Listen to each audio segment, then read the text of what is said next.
if you didn't understand that one. Hello. Hey, Cryptic, already here. Yes. Got one person in the stream. I Oh wow. I call this a successful stream.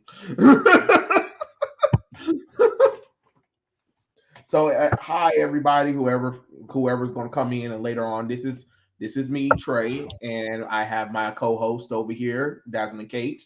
Introduce Hey yourself. guys. And we're going to be talking about toxic fandoms and other random geek pop culture nonsense that's going on. It has been a hectic week in nerd pop culture things going on. Am I right, Yeah. Kate? Yeah, like there's a lot of shit going on and it's like, ooh man. Mm, mm, I'm super excited to talk about them. Right. And I just want to let everybody know I got my copy of Zack Snyder's Justice League on 4K Ultra Ray HD Blu-ray.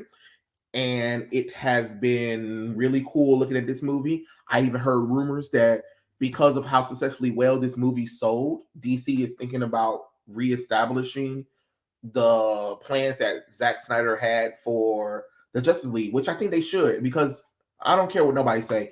You can get mad at Zack Snyder all you want to, whatever, but the man had a damn plan. Who Yeah. in WB and DC had a damn plan for these characters? Nobody. No, they And didn't. It was like fucking hilarious when they were just like, "Oh, we're not going to continue what Zack Snyder did," but now they're just doing it, and I'm like, "Yeah, you're backpedaling because you know it's successful." exactly. And that's what's so funny.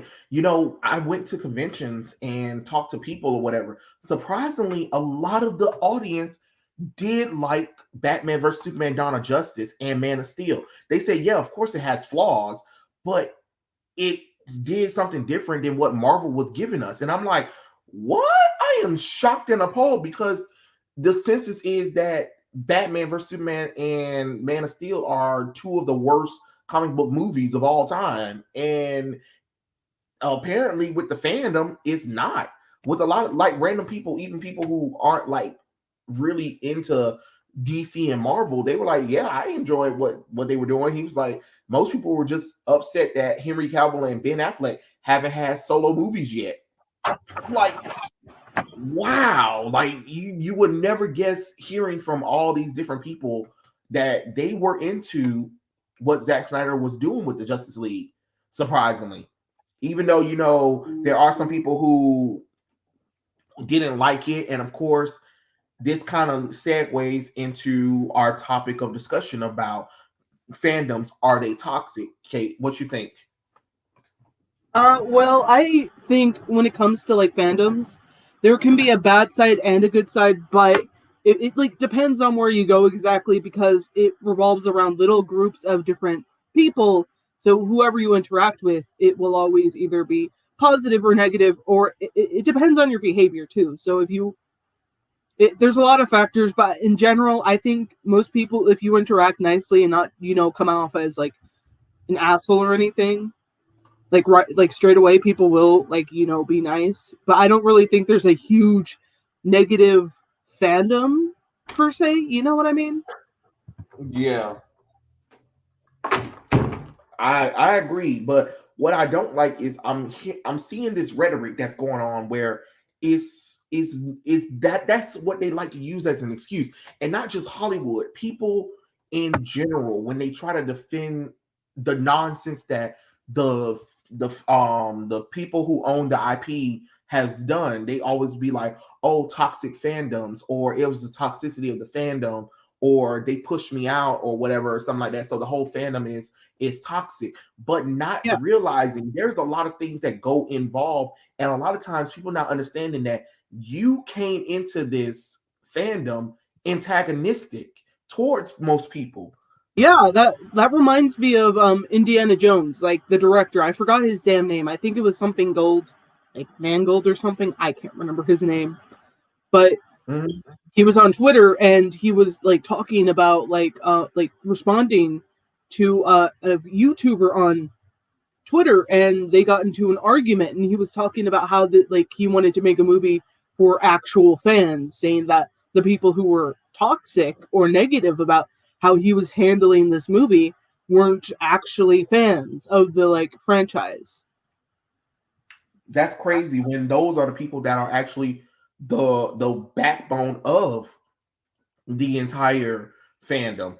It's always funny that people seem to forget that these old guards, these old heads, the one that can correct you about continuity and tell you about when did this character first appear, what weapon did he have in this movie or show or whatever, and what date did that book come out of. Those are the people that get ignored all the time for like people who come in and say one thing and then they go with that. Because they're the loudest screaming. It's the whole fandom is what that one person is, and I don't like Yeah. stuff like that. And I keep telling people my stance on toxic fandom is I don't believe it is. And the reason why I'm saying that is because you're trying to strong arm that whole thing. You're trying to strong arm that whole thing to be like, oh, it's the entire fandom when you came in to strong arm this position where, oh, for instance, there's never been any LGBT minorities, women in these fandoms, but yet people are telling you, yes, it has. What are you talking about?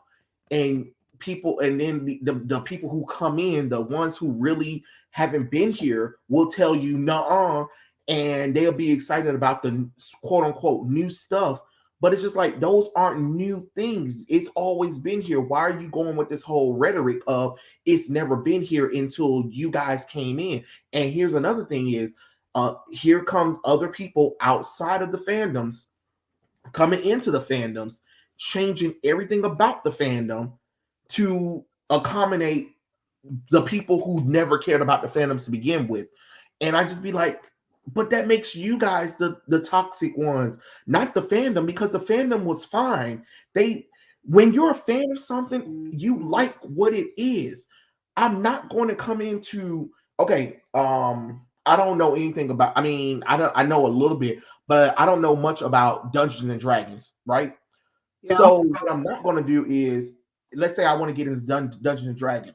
I'm not going to go into Dungeons and Dragons and be like change everything around because this doesn't work. This is racist. This is offensive to me. Blase blase.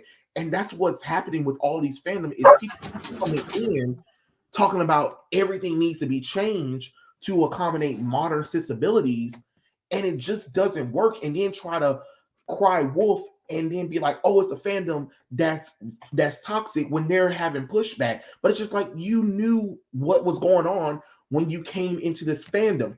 You came in, you came in with all of these rules and regulations that need to happen for you to like the fandom, for you to be appealing to it.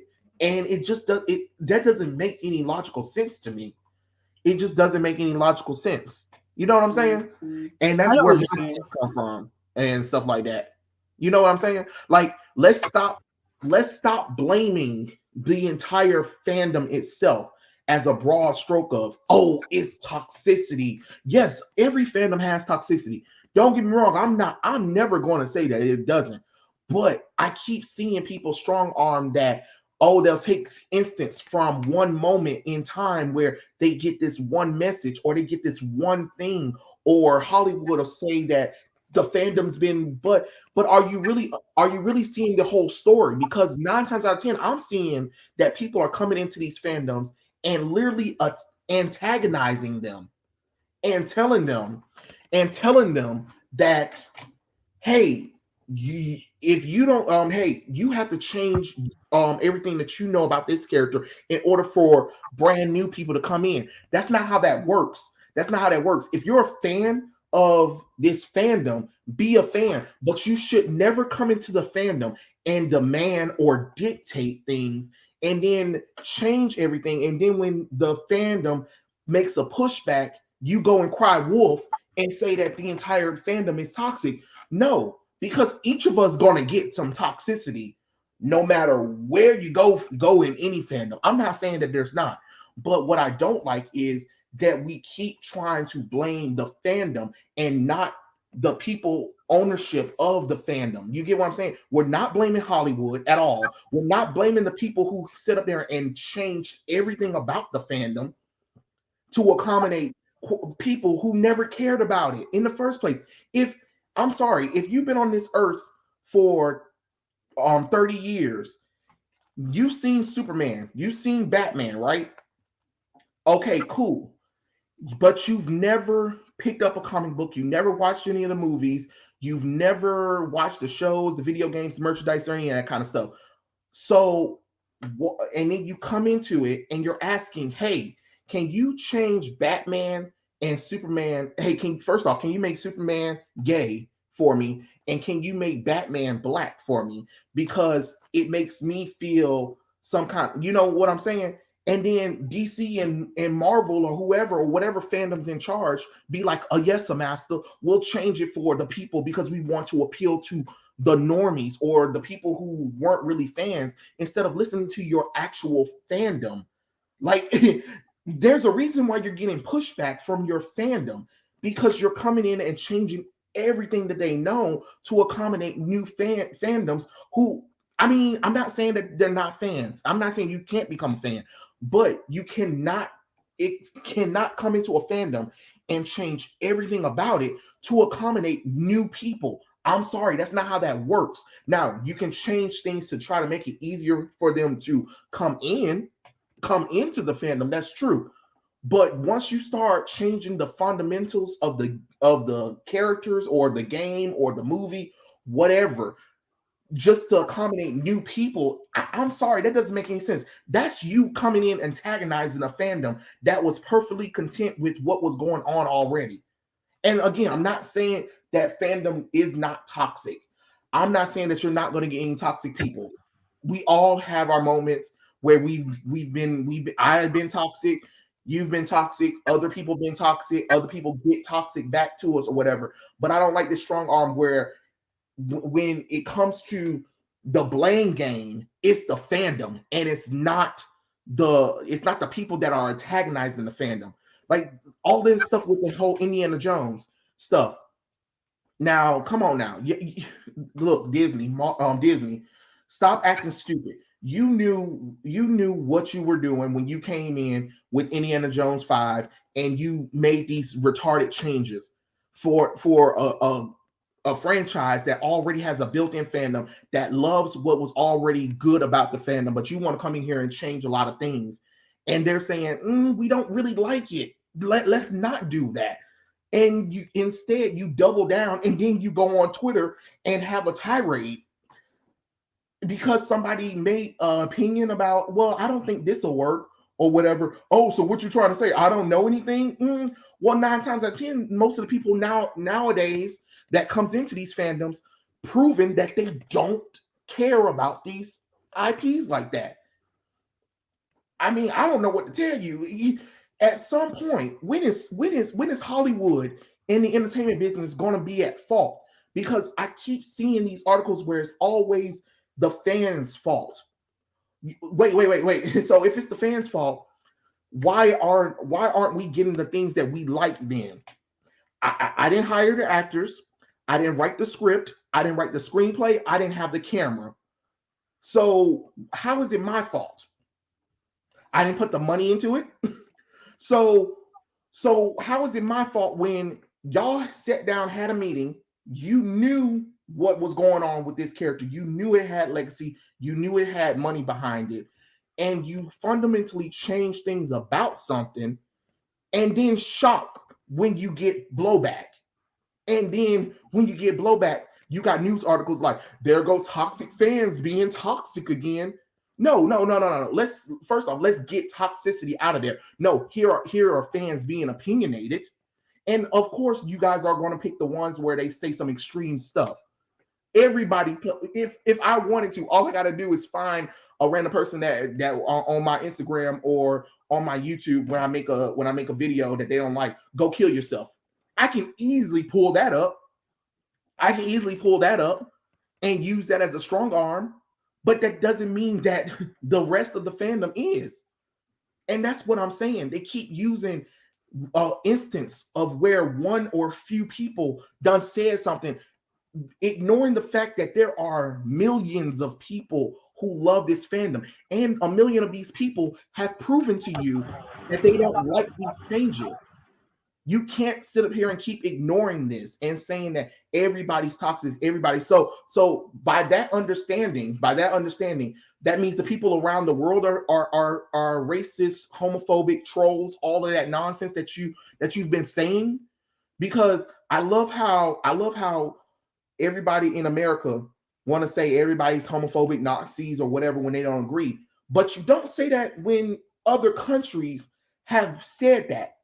When we've seen other countries made fun of the United States for their stupid choices for these fandoms that used to be well beloved.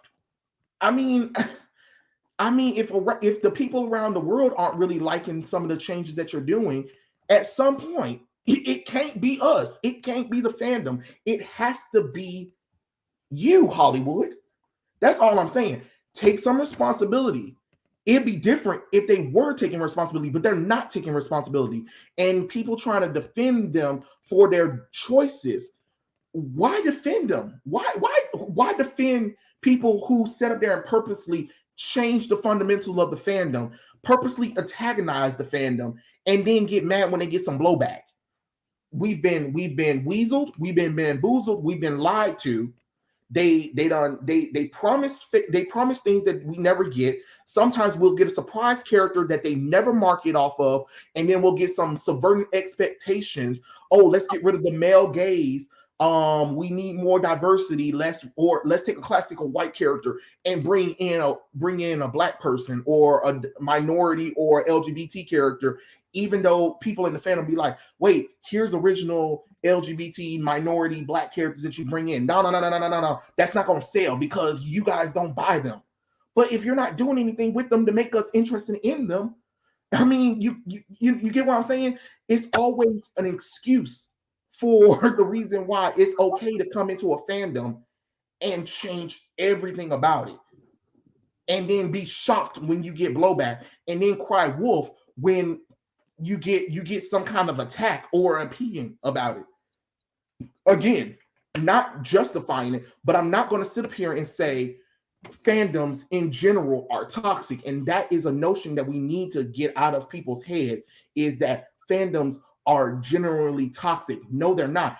First off, you forgot that we've been in this, I don't know, war or whatever since 2011, where these people who own these IPs think that they can just change everything about them. And if you make an opinion about it, if you don't like it, something's wrong with you.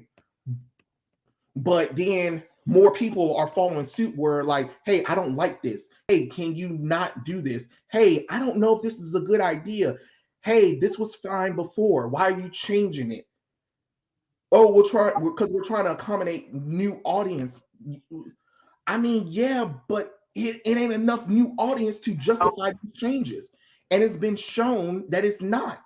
Again, you can say that there is some toxicity in fandom, but when you start broadening that and saying that all fandoms are just toxic in general, I have a problem with that one, because I just cannot get behind it when I've seen from the beginning of 2011 until now, it's been the people that owns the IP and the people that works under the IP now. They the ones who came in, changed everything, attack fans, antagonizes them, and then be shocked in horror that they got attacked, or they got shocked in horror that they got blowback or backlash from it. You get what I'm saying, Kate? I know that was a long drawn wind thing. I was just trying to explain the position.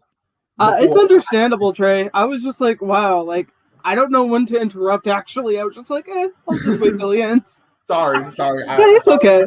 That's in the stream. I was trying to get my thoughts across, but it kind of went a little bit longer. Yeah, I'm sorry, Kate. It's okay. The floor. It's okay, dude. Like I know I gotta get my like thoughts off of like toxic fandoms. Like I said before, it depends on where you go exactly, and sometimes it differs. And I've actually had my experience with toxic fandoms. Oh my goodness, child. This is what I mean. Like, whenever I start to talk, they start to talk. But okay. Anyways, okay, my experience with toxic fandoms, I believe my experience with social justice morons, as I would call it, well, as I would call them, that's my usual term for them because they have no idea what they're doing. Like, I try my best to respect people, but I used to be one of those toxic type of fans. I would just live by, movies, the live action ones mostly, and say that's canon, and attack people because that's what my friends were doing. That's what every person I knew in that like particular group of friends were doing, and surprisingly, most of 95% of them were female.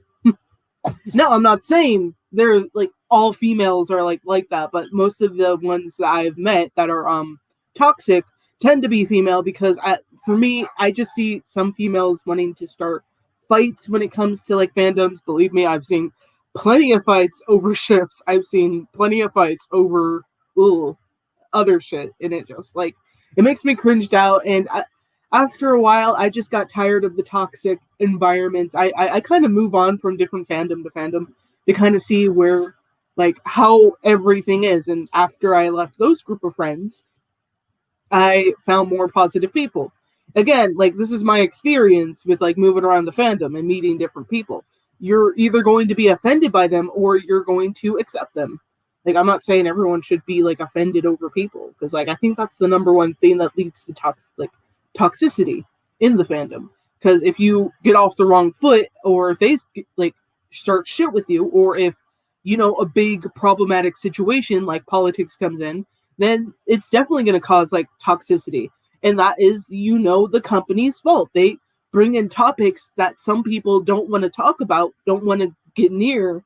And that's where some of the toxic people come in. Like, it's not just like, it's not just, oh, fuck, what do I say? Like, oh, it's okay. It's not just, oh, wow, social justice warrior, but situations that, people would disagree with a lot if it wasn't in like fun topics, and fun topics usually come from entertainment.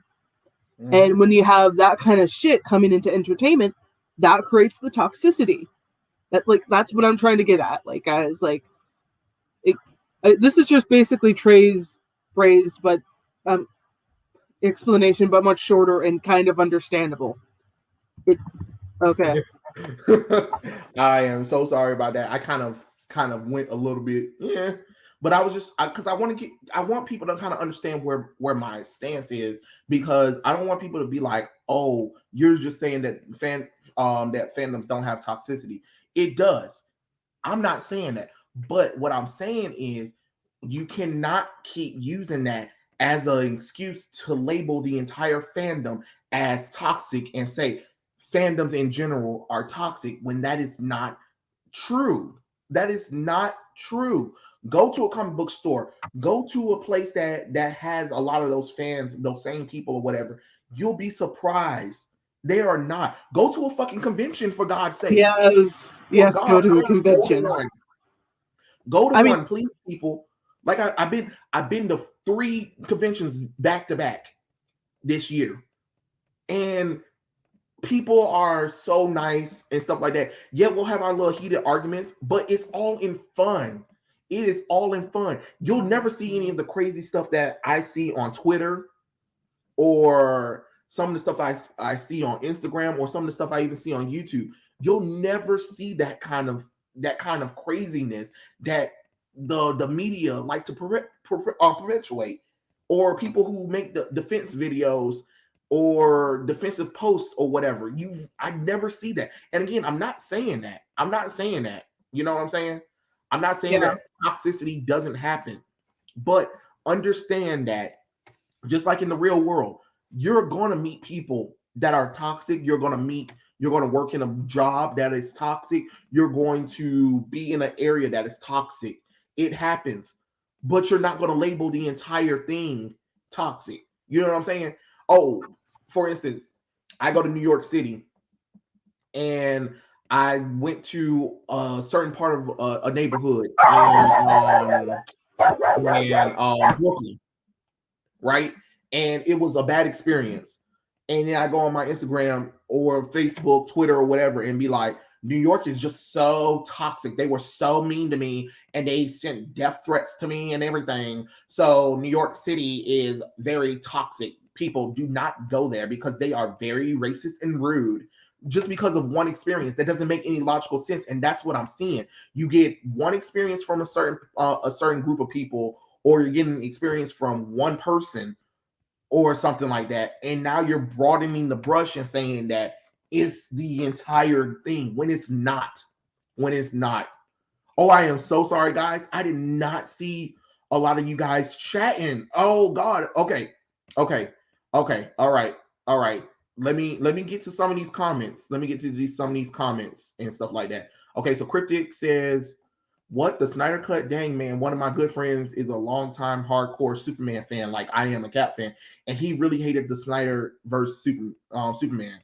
I can understand that. I can definitely understand that because he's based off of Superman Earth One and Man of Steel with a little bit of Frank Miller Superman.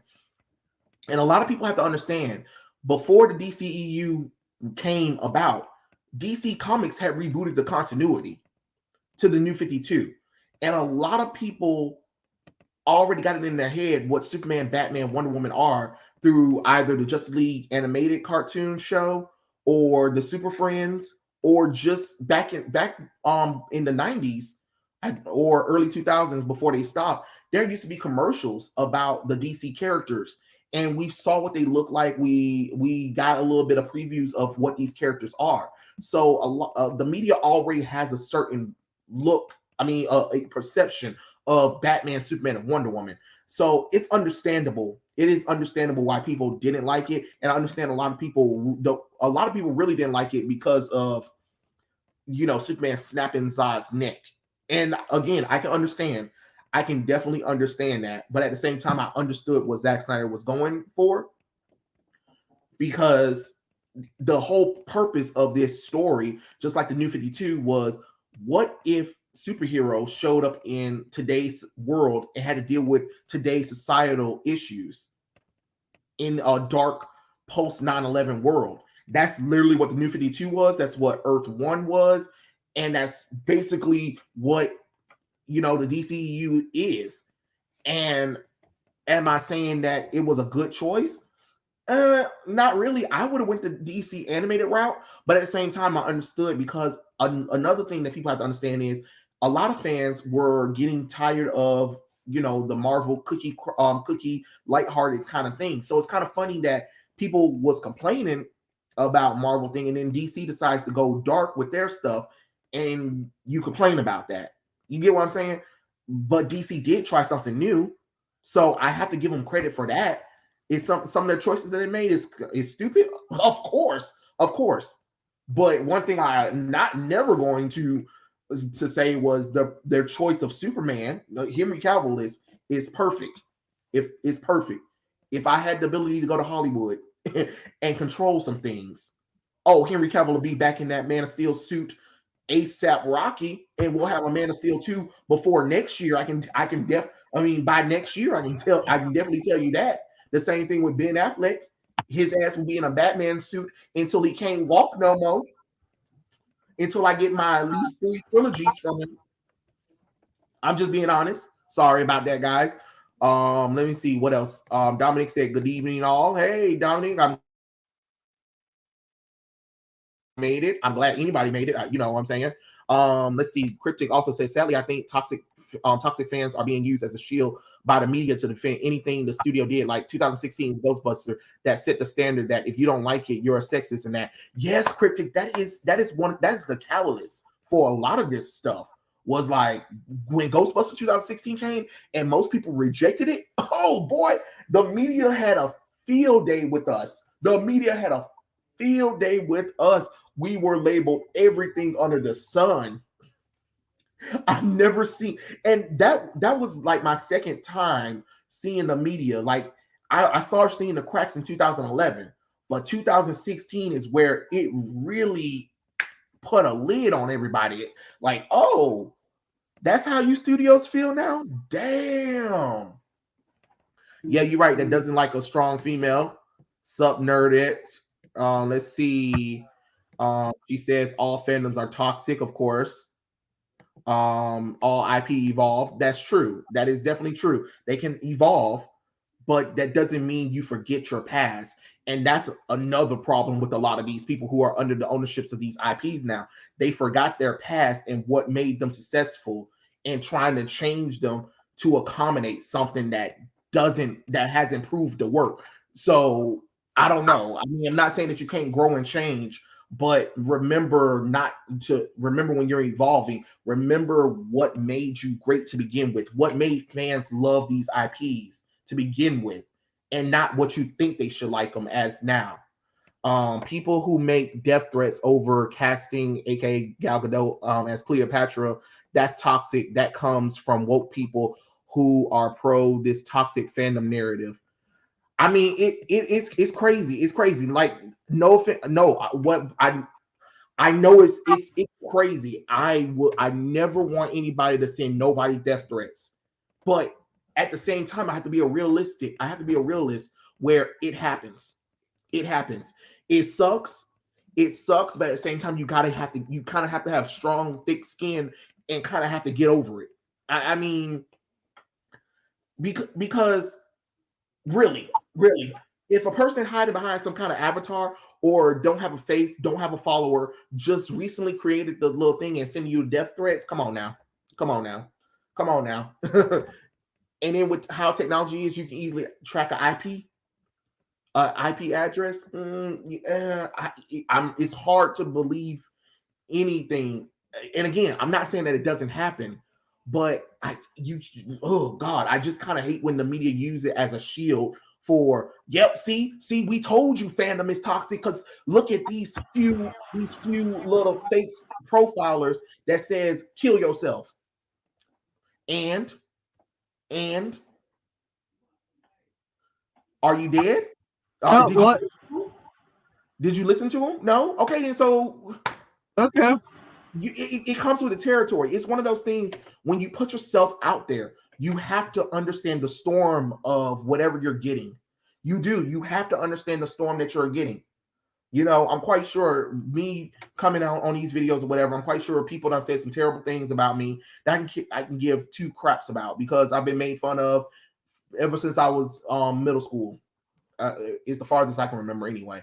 So I'm quite sure people making fun of my voice and probably thinking that I'm part of the LGBT community anyway. Probably think I'm some Oreo. Probably think I have what was what was that darn thing that people like to do? Say I have internalized white Uh, supremacist or racism or something like that. oh Where I my god.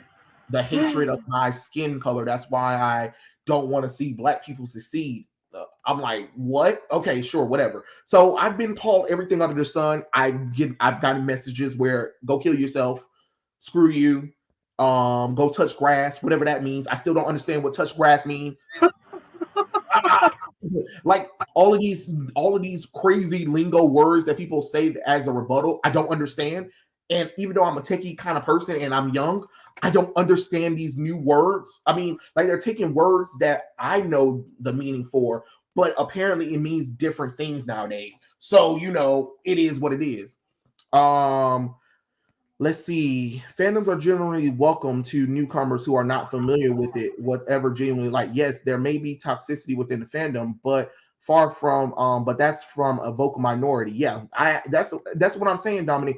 And I don't like how people are taking the vocal minority and broadening that brushstroke of it's the whole entire fandom. Because what's happening is when a lot of fans see that, they start rebelling and rejecting everything that that the people who have the IP or any new changes that they try to come in, it's automatically getting rejected because they already know that you came in here with maliciousness to change something. You got blowback, then you went and had articles and stuff like that to say how toxic the fans are or whatever. It's so much rejection from the fans themselves that a lot of fans are starting to close the gate, are starting to refuse people because they don't know who to trust.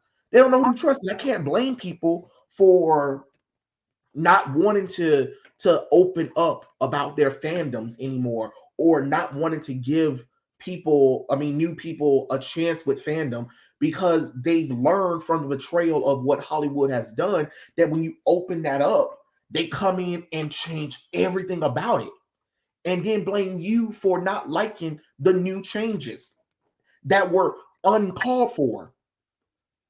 I mean, for God's sakes, look at what Disney's doing right now. They're going back and retroactively changing Disney park rides that people had no problem with at all. But you know, one thing they won't do? They won't fix the rides that people have been asking them to fix. But they want to cover Jessica Rabbit up. They want to get rid of the chimpanzee and Jungle Cruise. They want to get rid of the it's what was it, the Song of the South ride, because they want to put Princess Tiana in there and all that kind of nonsense because it's racist or whatever.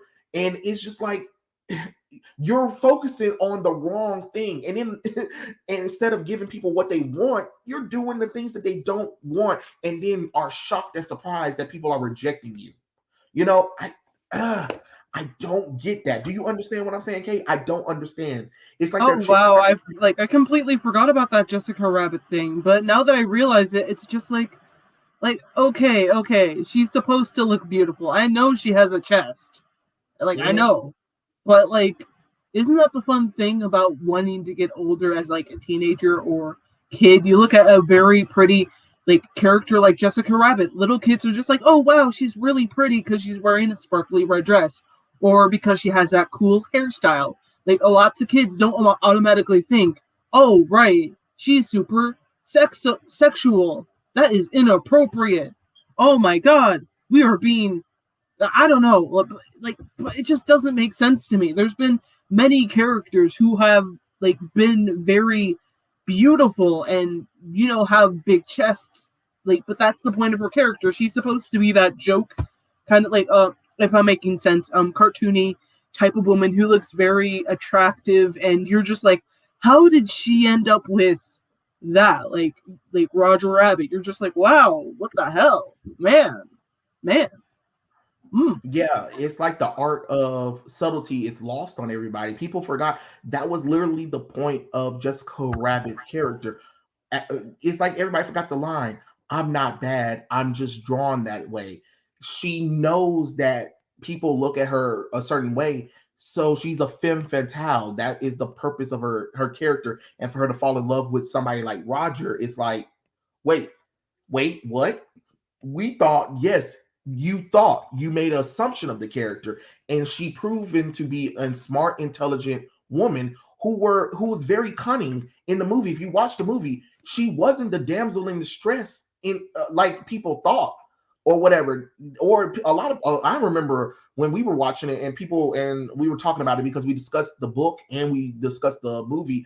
And when our teacher showed us the picture about the thing, we were like, wow, Jessica Rabbit, right? And everybody was like, yeah. And a lot of us, our teacher was like, what do you think about this character? And a lot of us, we had like the worst assumptions of this character. We had literally the worst assumptions of this beautiful, like, of course she's beautiful, but we were like, oh, she's the villain. She probably doesn't really love her husband. She's probably a whore, a slut, all that kind of stuff. And then you watch the movie and you find out she is nothing like what we made assumptions. And that was the damn joke. That's the joke. And I don't know. I feel like people miss that subtlety. You know what I'm saying? What's up, Slayer? If you're still in here, I am so sorry. I am trying to get through comments.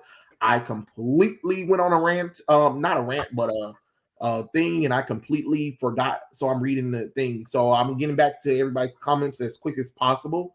Let's see. Cryptic said, I think the best example of listening to the core fans is the last Sonic film, where they listened to the backlash and changed the design, which worked out better. Yes, Cryptic. Could you imagine if they didn't listen to us and they still went with that? Ugh, oh God, that Oh, don't give me nightmares. Don't. that movie would have did so terrible. And guess what they would have did? It would have been articles. toxic fans didn't show up to Sonic to prove to stick it to the studio. It was, but it was ugly. I'm sorry, it was ugly. Like, you stop asking me for my money for something that I just, and that's another thing that really annoys me is that these people who are over these IPs and fandoms that we love, they assume that we're just supposed to shut up and like everything that they do. And it's getting to the point where I'm confused. Wait. So you come into the IP, a person who don't really know nothing about the IP, they put you in charge of something.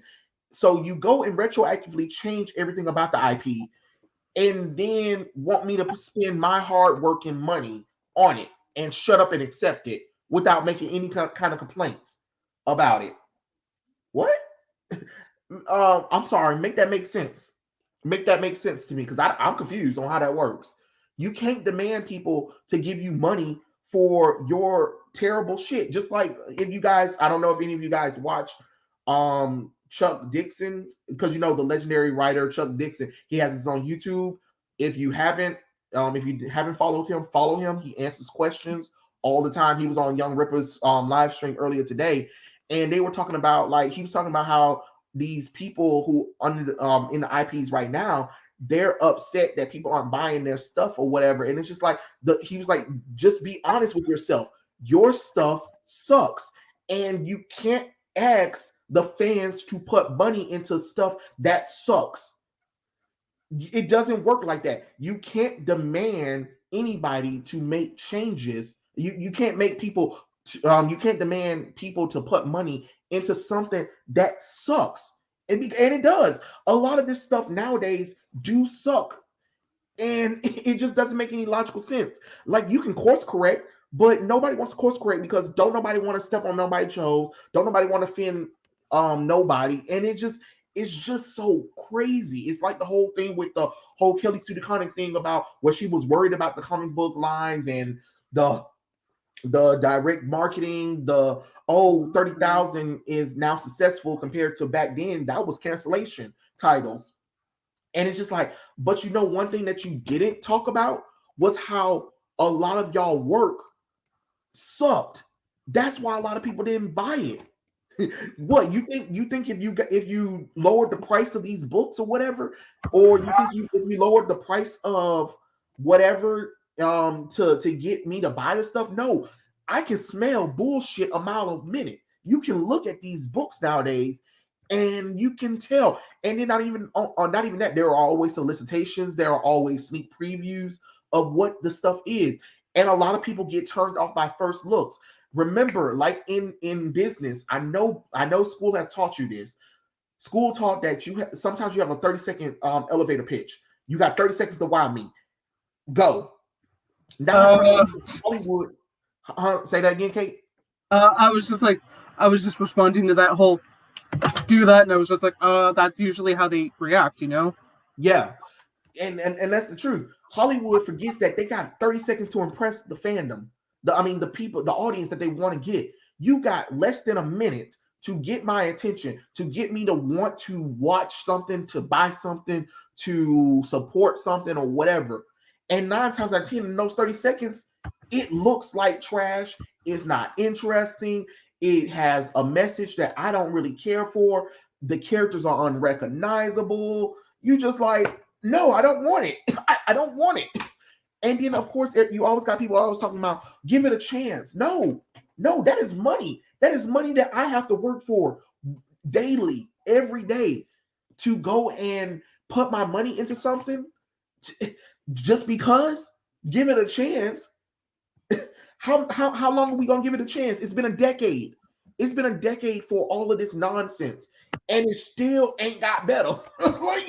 And I'm not saying that there aren't some gems. I don't want people to think that there aren't no gems, but it's too many. It's too many diamonds in the rough. It's too many. It's too many. I mean, no. I'm sorry. It's too much coal over the gems and the diamonds in the rough. You know what I'm saying? Like, how many times are we gonna have videos or comments of people on Twitter or Instagram or wherever that's just not happy with what they're being given, and to tell people to shut up and accept it, or you better like it, or they don't have to give us anything. You right, they don't have to give us anything, just like we don't have to give them our money, and a lot of times we don't. And yet we're seeing articles of these same people telling, if you don't like it, don't buy it. Cool, I don't buy it. So why are you complaining? Why are you complaining about not getting the money? Or why are books being cooked to make it look like something is a success when you know it's not successful? Look, you have to take the criticism, Hollywood, just like I have to take the criticism too. You have to take the criticism, because that's how you grow and change as a human being. If your fandom is telling you, hey, we don't like that, say, okay, I understand. Tell me what's the crust of why you don't like this. You get what I'm saying? Because maybe we can come to a understanding where, okay, you wanted to create this new character, this Riri Williams. Let's go with that. Let's say Riri Williams, Ironheart. Okay, cool. I don't think she should be introduced. Though I don't think she should be introduced in a backup issue where she has access to hack into Tony Stark's systems and able to steal tech from a school to create her own Iron Man suit. That's not a good look for the character if you want me to get to like her. And her origins was a little shaky at best, where she's asking the teacher, be racist to me so I can show you up. That's problematic. That's a little problematic. And she's 15, but yet all of the comic book covers, we got her looking sexy as hell. But remember, she's supposed to be 15. Oh my god. Then we're gonna kill off Iron Man, and then we're gonna automatically give it to her when she hasn't proven to earn it. Like go back and read old classic Iron Man comic books, where Rhodey had to take over for Iron Man. They had built Rhodey up for years. So when he came to take over for Tony Stark, it was earned.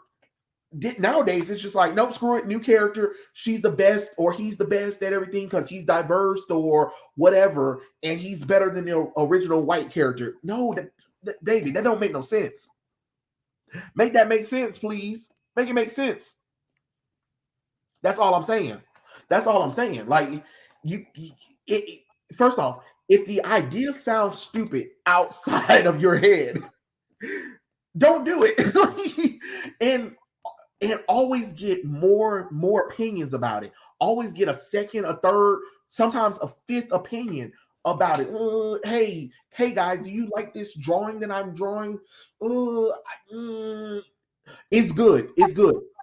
But you never gave me no, because you don't want to hurt my feelings. No, hurt the feelings. Hurt my feelings, because that's the only way I'm going to learn.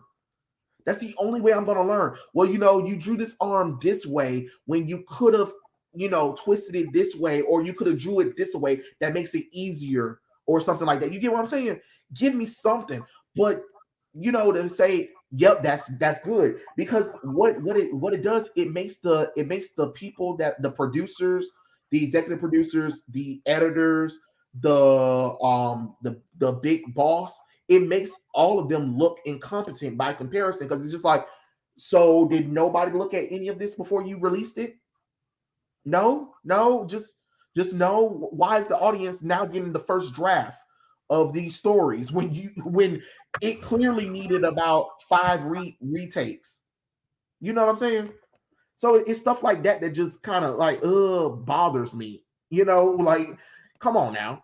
Let's see. Based on our observing, why do you think the old guard be in the fandoms or within fields of entertainment and fictions are being downplayed by the members of the public?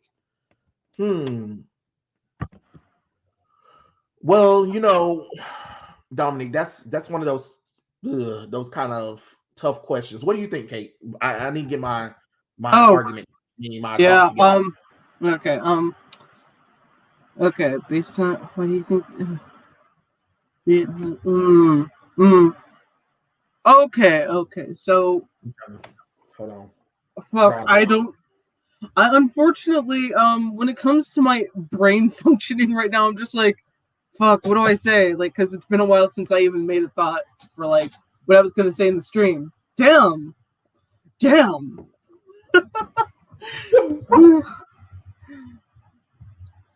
Okay. Are they being downplayed by members of the public? I mean, So guarding the properties, is that what he's saying? Like, I'm sorry if I'm like sounding stupid right now, but it's just like, like, is he asking about like? Oh my goodness, are you high? I don't want to know. It seems like wait. So basically, what we're saying is, based on observations, why do you think the old guard, be it in fandoms or within the field of entertainment and fiction, are being downplayed by the members of public? Oh, okay. So basically, you're saying like the old fans, why are they being downplayed in public? Because Okay, that makes sense. I think it's because it goes against the narrative that they've been trying to push on people. It's never been diverse before. It hasn't happened until now, or whatever. Like, let's be honest. When Kathleen Kennedy did that whole "the Force is female," we're finally getting females in Star Wars, and it's just like, I'm sorry, bitch. What are you talking about? Females been in the Star Wars franchise since the beginning. What are you talking about? Didn't you get rid of the EU, where a lot of iconic female characters came from? What are we talking about? What are we saying? Like, they're trying. I feel like they're trying to strong arm that argument to make themselves look good because they need something. They need something to come up with a reason to stir up something, and it's at the cost of the old guards of the fandom or whatever. Because like, as you see, the old fandoms fans are either walking away, giving up, or they being blacklisted, blackballed, being silenced, or something like that, to the point where it doesn't seem like they can fight anymore. And that sucks when you can't enjoy your franchise, or a lot of them just said, screw it. I got the old stuff. Let them have the new stuff. I don't have to support it anymore. I don't have to buy it anymore at all. It doesn't matter. And what's happening is that you're seeing it every day. You're seeing it every day where somebody is giving up on the fandoms that they love. Did you not see how the decline of Doctor Who happened so fast? I've never seen something that was at such a high within 1 year. No, within less than 2 years, crashed and burned to the point where nobody wants to talk about it. Nobody wants to talk about it. Go to a convention and try to talk about Doctor Who stuff. Those people were like, "No, we're done. We are done with Doctor Who. It's been nothing but a disappointment." All I hear, all I hear. It was so bad that they don't have, like, they at some of the conventions they used to have like Doctor Who little like the either the phone booth or like little trinkets from the actual background of the show or whatever. Stuff's gone because people don't care. People don't care. They don't even go into the vendors room. They don't even sell Doctor Who stuff. The artists don't draw Doctor Who because it doesn't sell anymore. Because they don't sour people on it. It's the same thing with Game of Thrones season 8. When season 8 happened, you literally betrayed the fandom to the point where they were like, "We're done. We're out. We're out." You know what I'm saying? And that sucks. That sucks where you let your ego and or your agenda or whatever you wanted to goddamn call it get in the way of telling a good story. And that sucks. That really sucks though. Evolve. What about said evolve? Nothing evolving about retcons, swapping bullshit for social political reasonings that these celebrities and companies, what do they say?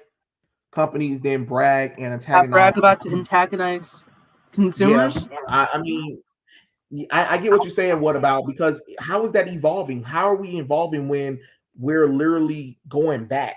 I mean, it feels like we're trying to dredge up the 1960s Civil War, something, Civil War. Like, seriously, that's what it feels like nowadays. And you're just like, why? Who cares? Why are you guys doing this right now? Do you guys hate us? Like, and then it's so funny because I will give credence to what Young Ripper said. I've watched some of those indie shows. I mean, because back in the day, I was all into the movies and entertainment. You couldn't tell me nothing because everything was so interesting. Everything was good back in the day or whatever. But literally, like when the turn of 2010s came, we started seeing these celebrities speak out, and a lot of times the stuff that was coming out their mouth was like hateful, and it's just like hateful lecturing, and it's just like who the hell are you? You some bitch that starred in a damn movie that I paid money to go see. You are not the moral authority for anything. You have no right to look down upon me or anything, but they do. But they do. And that sucks though, to be honest. It's crazy. Let's see.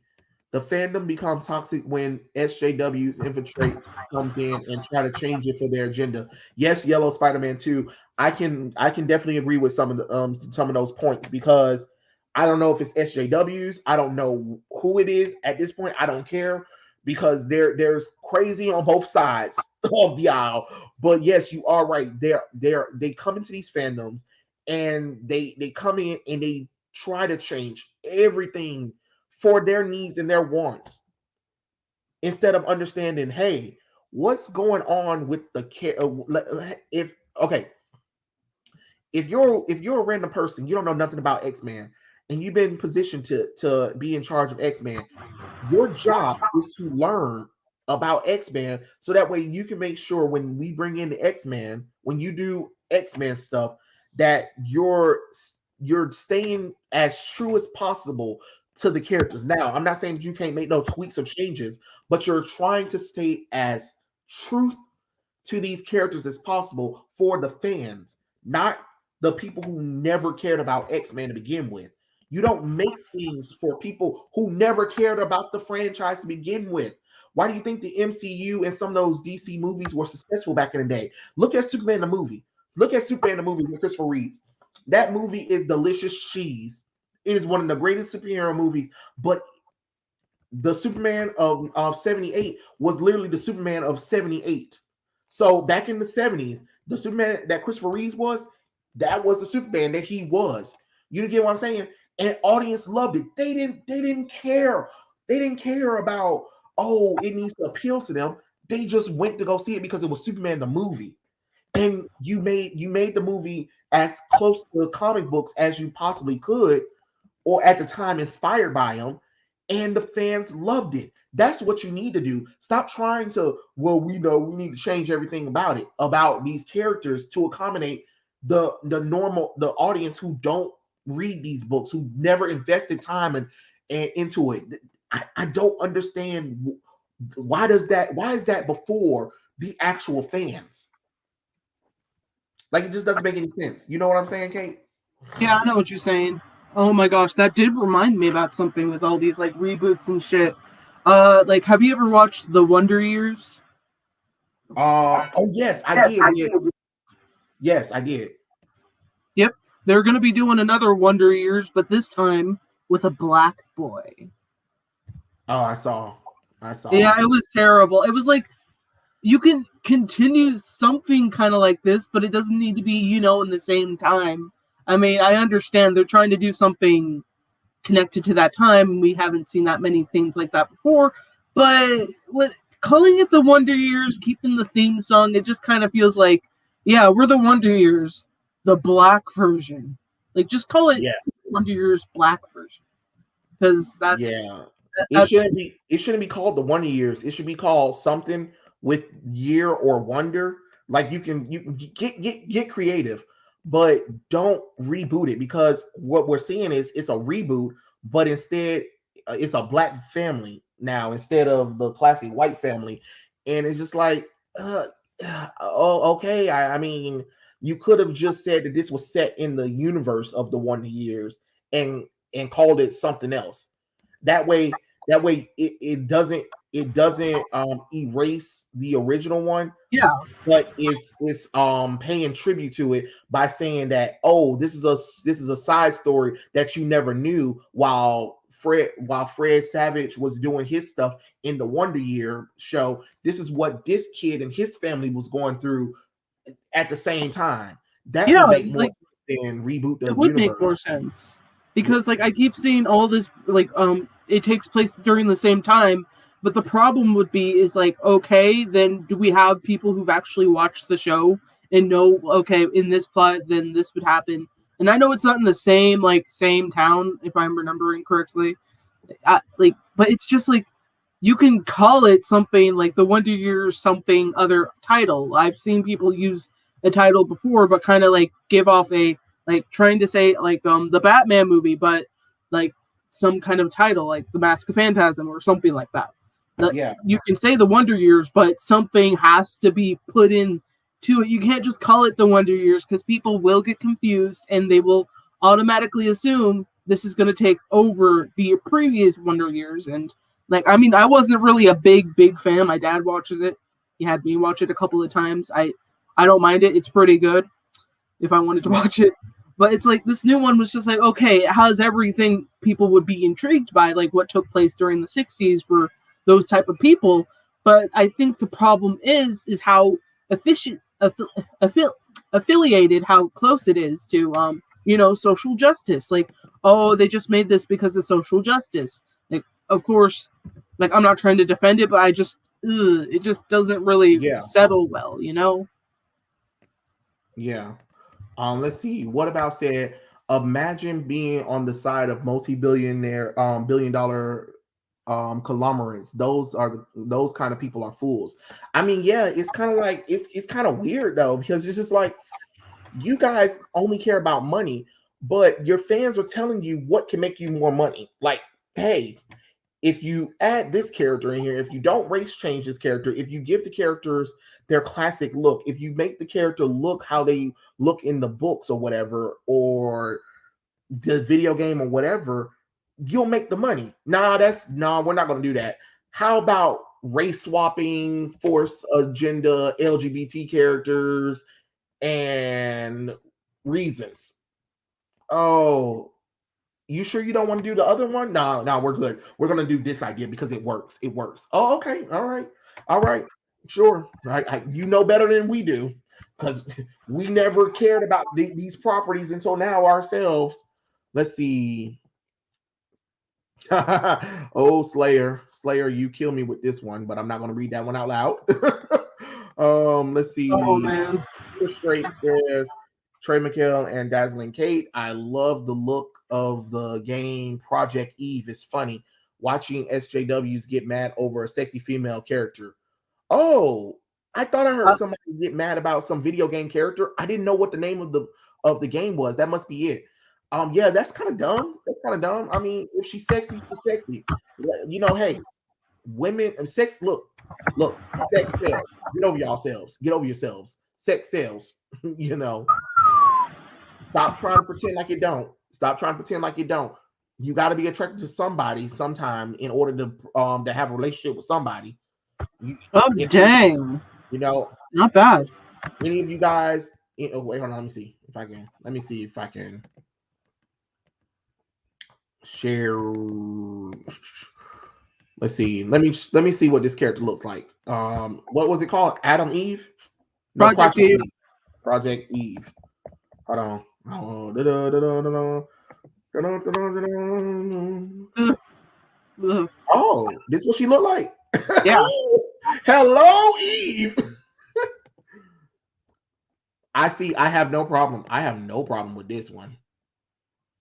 Hold on. Let me see. Da-da-da-da-da-da-da-da. Okay. So let me go back and.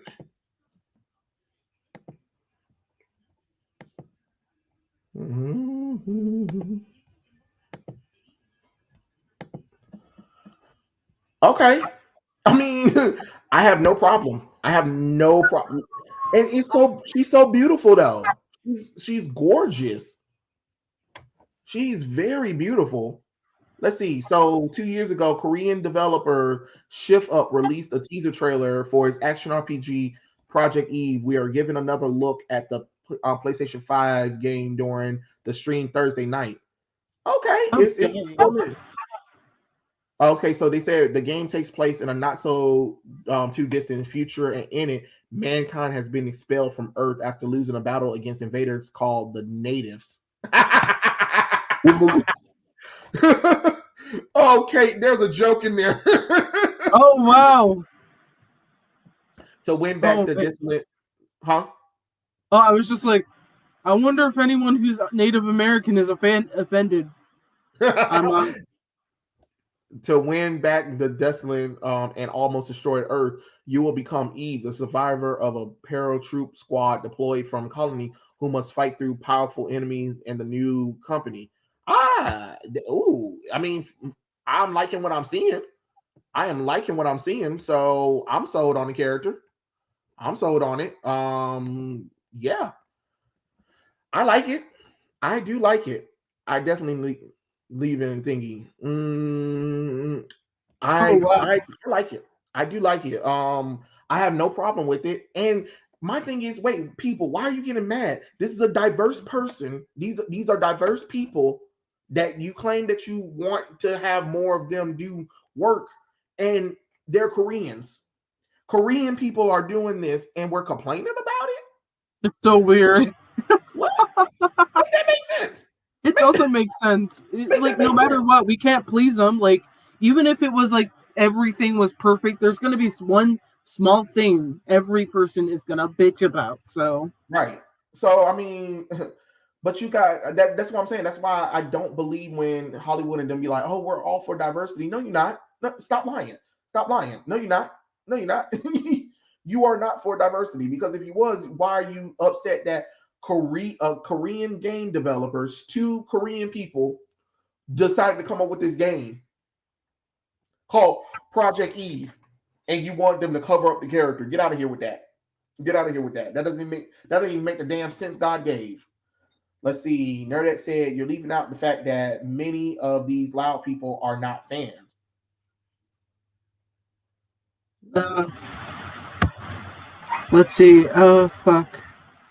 Was it when we were talking about like the whole like toxic fan situation? Like, Yeah, dang, I know. I'm so behind. I'm so behind. I know. I'm trying to catch it's up on all the fine. comments. My Um, guess is okay. Look, I think she might be talking about either people who like are the loudest that talk about the situation. I don't know. um,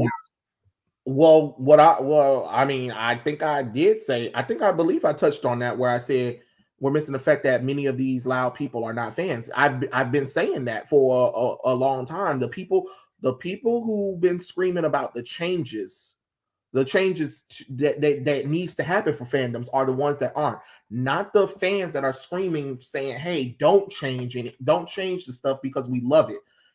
I mean, I mean, that's the unless she's talking about both of them, I don't know. Like there's not context there. I mean, I know we should have like I went know ahead we and read everything. yeah, we probably should have.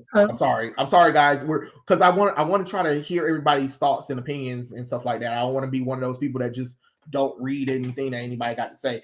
But no, I do agree. I mean, a lot of people that are the ones that are screaming about making changes are the ones that aren't the fans because what I'm seeing is, I mean, because you like Nerdette, you make videos, I make videos, Dazzling Kate makes videos, geeks and gamers, all of them, those people, they clearly have a passion for these fandoms, and that's why they're making these videos. That's why you make videos, because you have a passion for it. What we're finding out is people there, the problem is these studios and these executives and stuff like that, they're not listening to us kind of people. They're listening to the people that are like, yeah, you need to change all of this because it offends me, or it doesn't have enough diversity or whatever, and you're just like, no, do not listen to them. Do not, those are the ones you don't listen to. and then you get then you listen to the ones where you get the ones that ain't really got no avatar or no face picture, just created the thing just to make a comment, and because that comment gets some traction, then you're like, that one comment represents the entire fandom. Yep, therefore fandoms are toxic, and you're just like, no, it doesn't. Oh, Tevin, and I'm glad you were able to, get into a stream that I did randomly. Tevin loves his Superboy, guys. So if you guys ever go on his channel or if you ever see him, he loves his John Kent Superboy. He doesn't like that they aged him up, but he wants them to bring him back down to a little kid. He loves Superboy, John Kent, and I can't blame him. The boy was a good character. Was a good character. Let me see. They hire actors that celebrate the death of others on their Twitter and Instagram. These companies and their defenders have no room to talk. That is definitely true. What about? I mean, the moment that Stan Lee died and there were articles attacking this man's character, I was just like, you guys are bastards. Bastards. Like, uncalled for. Uncalled for. That there is a time and a place, and it's just not that. I understand, Trey, and I'm not American. Thank you, Stefan. I am glad you understood what I was saying. Hollywood, where cuties get defended and celebrate. Oh God. Oh, We're gonna move from that subject because oh God. No, nope. Yellow Spider-Man 2 has Kate got a word in. Look, oh yeah, shut up, Yellow Spider-Man 2. I'm sorry. he just has a lot to say, and I'm just like, I'm not that type of person who likes to interrupt. Like, I'm just like one of those calm people who are just like, I'll wait till he ends, unless it's very important. Okay. I was kind of going. I was trying to explain my opinion, and it kind of went a little bit longer than what I would. Okay. Examples of white leftists who tries to project an ethnic libertarian or conservative gets absolutely destroyed in the process. That is definitely true. Yes, Super Straight Project Eve does look awesome. Dominic, these are good changes. There are good changes and bad changes within and outside, not just in fiction too. You are definitely right about that, Dominic. You are definitely right. There are some good changes. There have been some good changes. Growing up in the 90s, there were so many changes to a lot of things around us that a lot of things were good and some things were bad.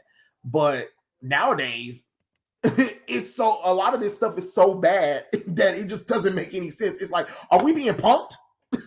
Are we being punked? Oh my God. It's so weird how companies are willing to go to war with longtime fans for potential fan base. You are right, Cryptic. Oh my gosh, Yellow Spider-Man 2 says, Kate. Oh my God. Okay, so I want to really talk about what Cryptic just said at 8:34. Okay, so okay, here's what I have to say. Companies don't realize that their majority audience is mostly older people. These older people keep coming back for comics. They're able to afford to buy more books because they love the books. And I unfortunately see a lot of people who still buy them even though they say they don't like them. And I'm just like, why are you still buying them? And they're just like, because I really care about the company and I don't want them to like end up bankrupt. And I'm like, oh my gosh, I don't want to say you're a terrible person because these type of people really, really make me sad because I'm just like, oh, you still care and you're still going even though you can speak louder with your wallet. And it's just like, oh man, it makes me kind of sad. Yeah, you're right about that. It does kind of like, oh man. And that's another thing too, because it's so hard to like you want to give up. You want to like not buy and support, but damn it, it's so ingrained to a lot of us. Like people have to understand. I mean, I'm a 90s kid. So a lot of this stuff was at the height for me. And it's hard for me to let go of that stuff. And again, I'm not saying that everything that happened in the 90s were perfect or whatever, but it's such a fondness that you've seen it change and grow. But even while it was changing and growing, you were changing and growing with it, and it still was good. It's like I said, it's when we got to the 2010s where it just a switch flip. And a lot of stuff that used to be okay isn't okay. A lot of stuff that was fine. Things start to become problematic. Then we start getting attacked by these companies and these people. And I'm confused on what happened. Like, I don't know why people think that it's okay to attack the people that actually give you money.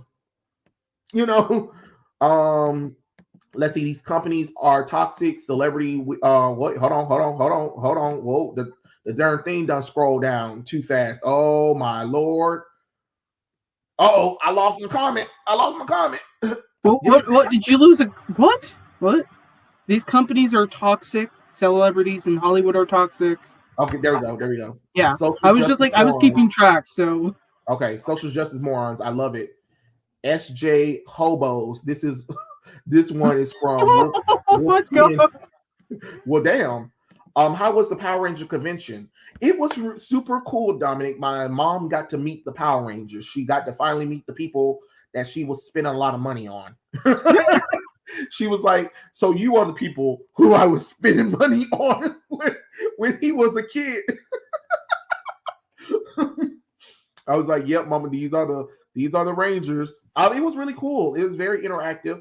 Um, I got to know a few of the Rangers personally and got to hang out with a few of them as well. So it was really cool. I don't know if any of you guys watched one of the Power Rangers. It was a recent Power Ranger season called Beast Morphers.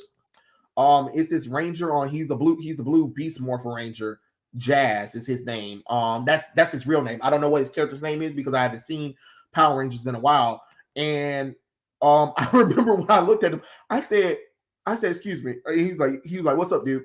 I was like, I was like, are you a model? And he was like, what do you mean? I was like, you too goddamn pretty to be a goddamn Power Rangers. And then when you look at, and then he looked like a goddamn model that walked off the runway. And he turned to the rest of his Ranger friends because some of the Rangers from the team, except for the female, she didn't show up, but everybody else showed up. And he turned to the Ranger guys. It was like, why did you tell him that? I was like, I'm sorry, look at him. And he was like, guys, you hear that? I'm the prettiest Power Rangers of the group. He was like, oh man, we're gonna hear this all night. They was like, thanks a lot, Trey. I was like, I'm sorry. I mean, look at him. Look at him. He looks like he walked off the runway. Oh my He looked god. like he walked off the runway. So it was funny. It was all fun and games. It was all fun and games. And then Zeo and Turbo Ranger, Nakia Rooster, every time she sees me, she'll yell my name no matter where I'm at in the convention, and it's hilarious. It's one of those things that because I met her and Karen at Atlanta Comic Con, and I got to talk to them a little bit and stuff like that. And then it kind of went from like every time she sees me, she'll yell my name no matter where I'm at in the convention. It's hilarious. It was very fun. It was definitely fun to hang out with the Power Rangers. Show the chat some love. I'm doing my best. Yellow Spider-Man 2. Yellow Spider-Man 2 also says Snyder should done Injustice. It would have made more sense. Yes, Yellow Spider-Man 2. It would have made more sense. You might as well went with that route.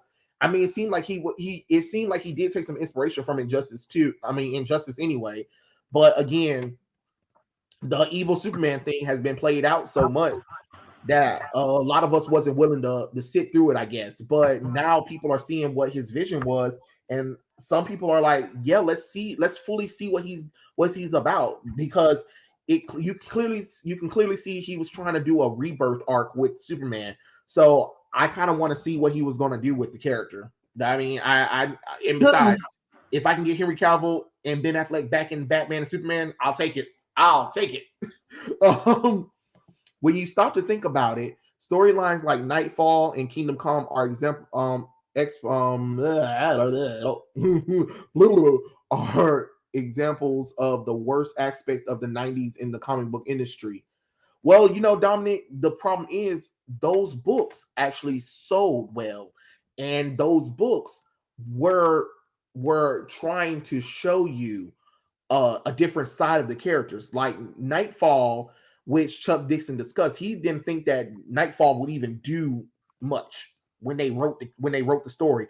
And now Nightfall keeps constantly selling, and he gets royalty checks from it. The same thing with Kingdom Come, Mark Wade. And if you read the Kingdom Come is an example of how far our society is getting close to stuff like that. Like if you really think about it. You have Superman who's kind of setting his ways and kind of want to do things the right way, and you have this new society, these new group of heroes that was like, no, screw that, we're going to do it our way. And the old guard are just like, okay, you can have it. Now the world is in danger, in peril. Things aren't what they used to be. and stuff like that. And then the old people have to come in and kind of be like, hey, we got to clean up everything and try to get a balance of both old and new. You know what I'm saying? And if you really think about it, that's what is happening right now. It's like they pushed us old guards out for this new fandom or this new audience that wants to change everything about it and kind of send everything on the destruction path where eventually the old guards are probably going to have to come back and fix it. Let's see. Right from the top, who gets to defy toxic fandom? When the Star Wars fandom was peeled all over Lucas, it was supported and encouraged by internet and media. And James, you know what's so funny is the media twisted a lot of that around with the whole prequel thing, because the prequel again, if you find out, yeah, people had problems with the prequel, but it wasn't as hated as the media made it out to be. It was one of those things where the media was like, "Oh, okay, we can do something. We got something. Let's drum up a little bit more drama."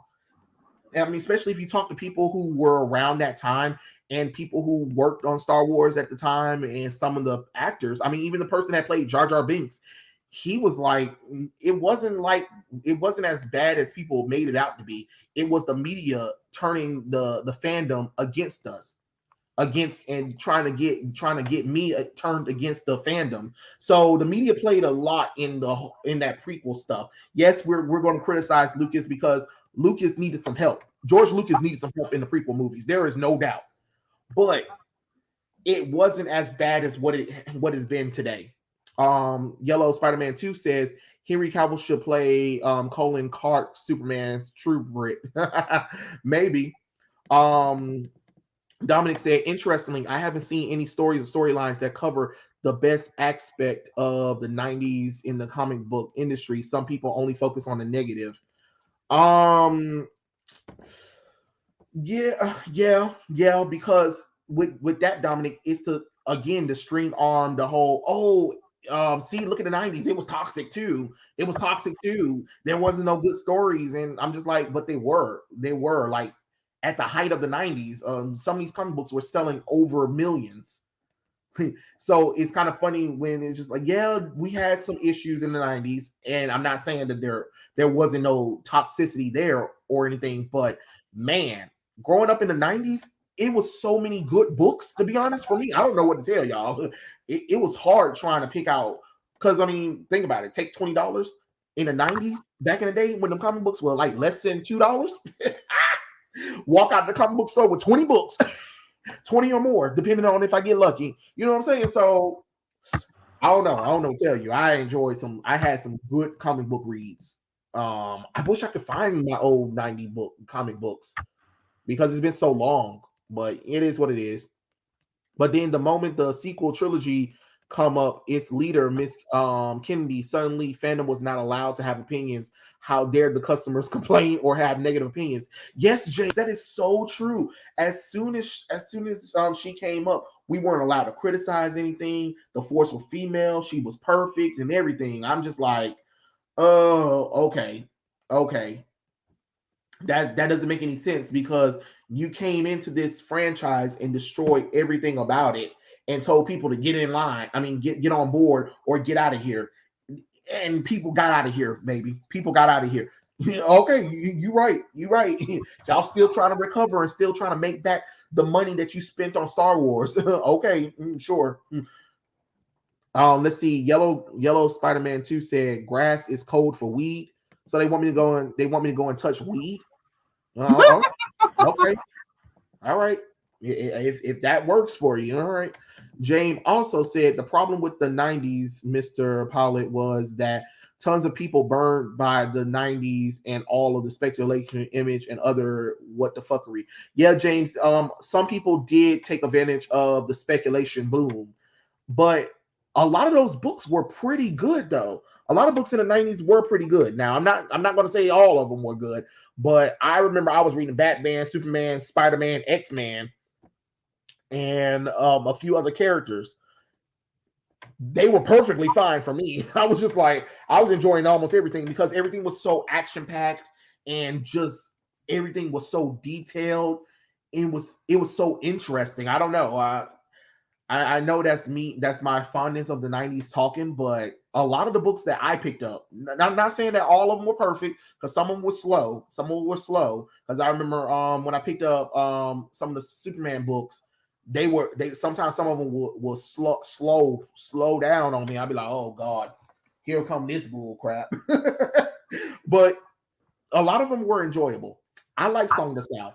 Yes, Dominic, it's a good movie that I wish Disney stopped because there's a lot of history. People have to remember the person who played Uncle Remus was not even allowed to walk the red carpet when that movie premiered, and he had to go in the back of the movie theater. He had to go in the back entrance of the movie theater to see his own movie, and he was nominated for stuff. Can you imagine? Damn. And Disney wants to cover that up, be like, we weren't racist, and it's just like Disney, Well, you made the movie. if you just take away this movie, like that guy's not going to get any recognition for the work he put into this movie. What the fuck logic is that? Exactly, that's what I'm saying. I don't understand it. Why are you not supporting this man? Like, people need to see this. People need to know. I mean, first off, Song of the South were old fairy tales, I mean folklore that was told through the hardship of Black people in the first place. It's not a bad movie. I don't know how, but I remember seeing it when I was little. So I don't know what this is, but I remember seeing it. Maybe it was a lapse that it was a lapse one day that I saw it that I wasn't supposed to see it, but I saw the movie. It was very enjoyable. I thought it was beautifully handled or whatever. Yeah, it had some issues, but at the same time, we have to remember when this movie was made. You know what I'm saying? But I think people need to see that movie. They need to see that movie. Let's see. James said, like the Marvel stock thing that burned all the fans that brought into the gimmick, and then Marvel went bankrupt and lost all their cash. That is definitely true. That is definitely true. Phoenix said, hey guys, hey Finn, we didn't even know you were in here. So sorry. I am not ignoring you. We're just going through these comments at this point. If you look at it from the strictly business position, is dumb. Spitting your audience is unintelligent, and you only lose money. That is definitely true. That is definitely true. Let's see. Well, Finn, we're over here talking about toxic fandoms. So that's what we're talking about.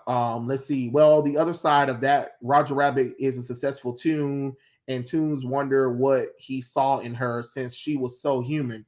Well, James, we already know he makes me laugh. That's what she said. I was like, I'm so done. And she really loved her husband. She really loved her husband. Oh God, and he really loved her too. I was like, I can't believe I'm actually believing this relationship works.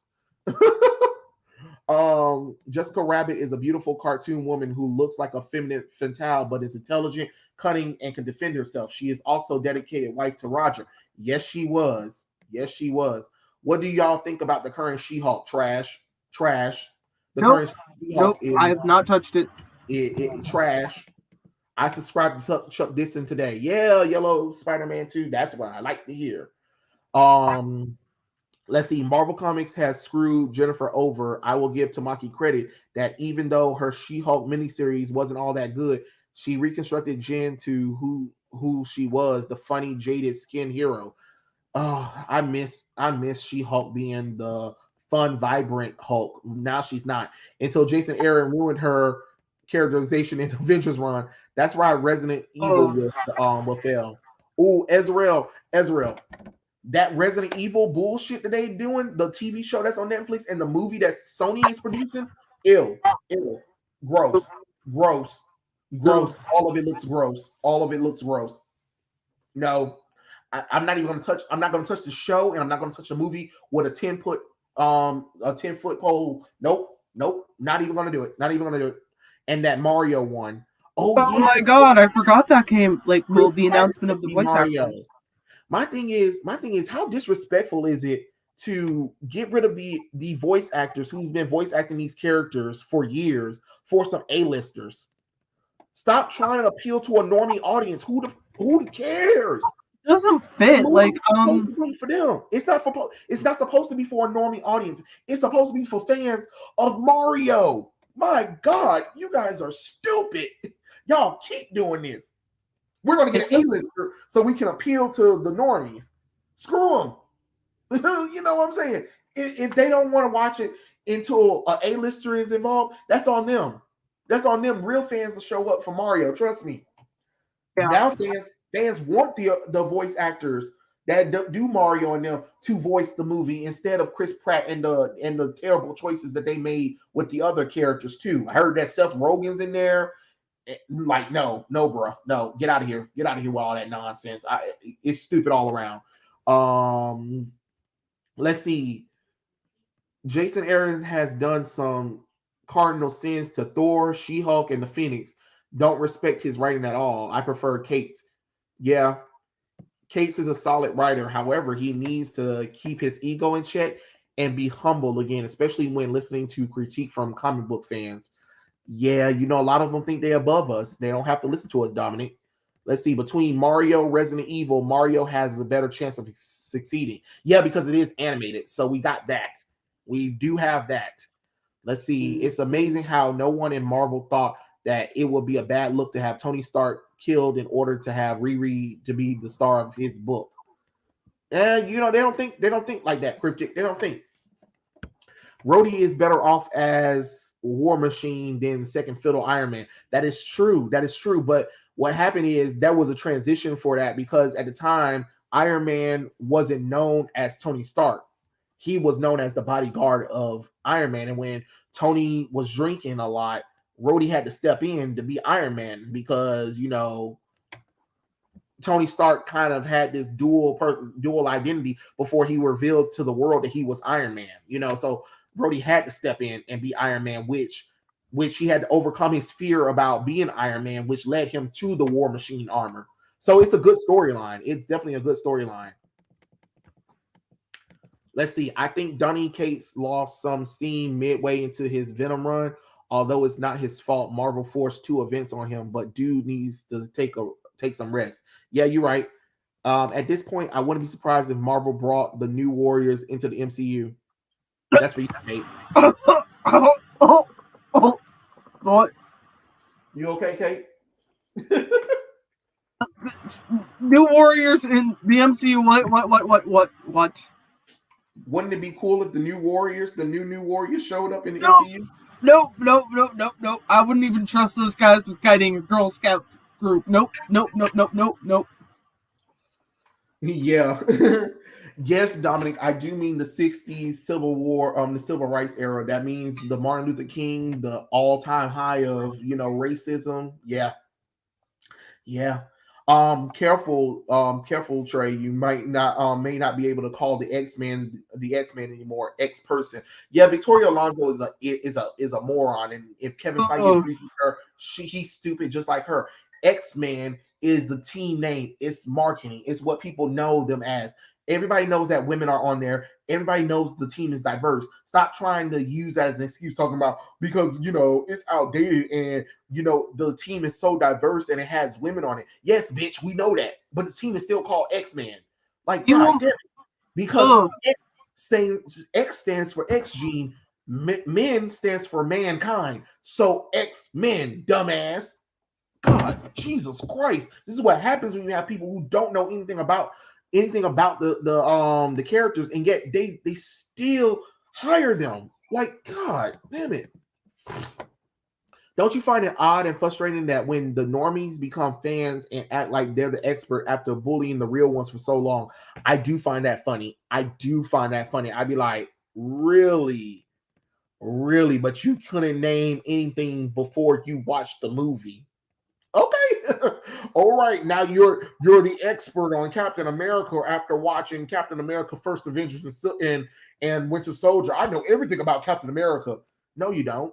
No, you don't. But nice try, though. Nice try. Yes, I do. Oh, okay. All right. If you say so. And then, of course, their excuses. It's another universe. It's another universe. Really? That's your excuse for your lane position on things? But all right. Sure. You know what can be done to handle the craziness on both sides, point out the absurdity that comes from them, and have a good laugh all the while of getting things back to the middle. That's true. Or just create original property. My question is: someone stopped and created the Wonder Years. How about they just stop and create something of their own? Have creativity died this much? Yes, yes, Killer. I'm gonna call you Killer Nine. Killer Nine. Yes, Killer Nine. Creativity has died because there's so much restrictions on it now. There's so much restrictions on it now. You have to follow rules now. So at this point, you can't really be creative because if it doesn't have the rules and regulations that they want, and if it doesn't preach the message that they want, you're not going to get picked up. That's because it's more about ideas than money. Yeah, that is definitely true. Victor, what's going on? Dominic, portray characters as they are in the big or small screen instead of changing them for the sake of pandering to a demographic that represent a small portion of the population. You are definitely right about that. You would think these companies will learn that, but they're like, no, it's you guys is who are the problem. It's you guys. They rather destroy the comic book industry than admit no one wants to buy their BS and their talentlessness. Yeah, that's right. But that's what happens when you cul-de-sac, you know, breed a new generation of people. You tell them don't care about the history, don't care about the lore, don't learn from the greats. Push everybody out that doesn't agree with anything that you like, and now we get lazy stuff nowadays. This woke identity BS is only going to make people hate the LGBT community. Yeah, I think Hollywood is self-sabotaging the LGBT community because nowadays more people are annoyed. Hell, people that are LGBT are annoyed with the LGBT community. I'm like, God damn it. Jesus. There are so many because I mean again, go to a convention. You will run into a lot of gay people, all right?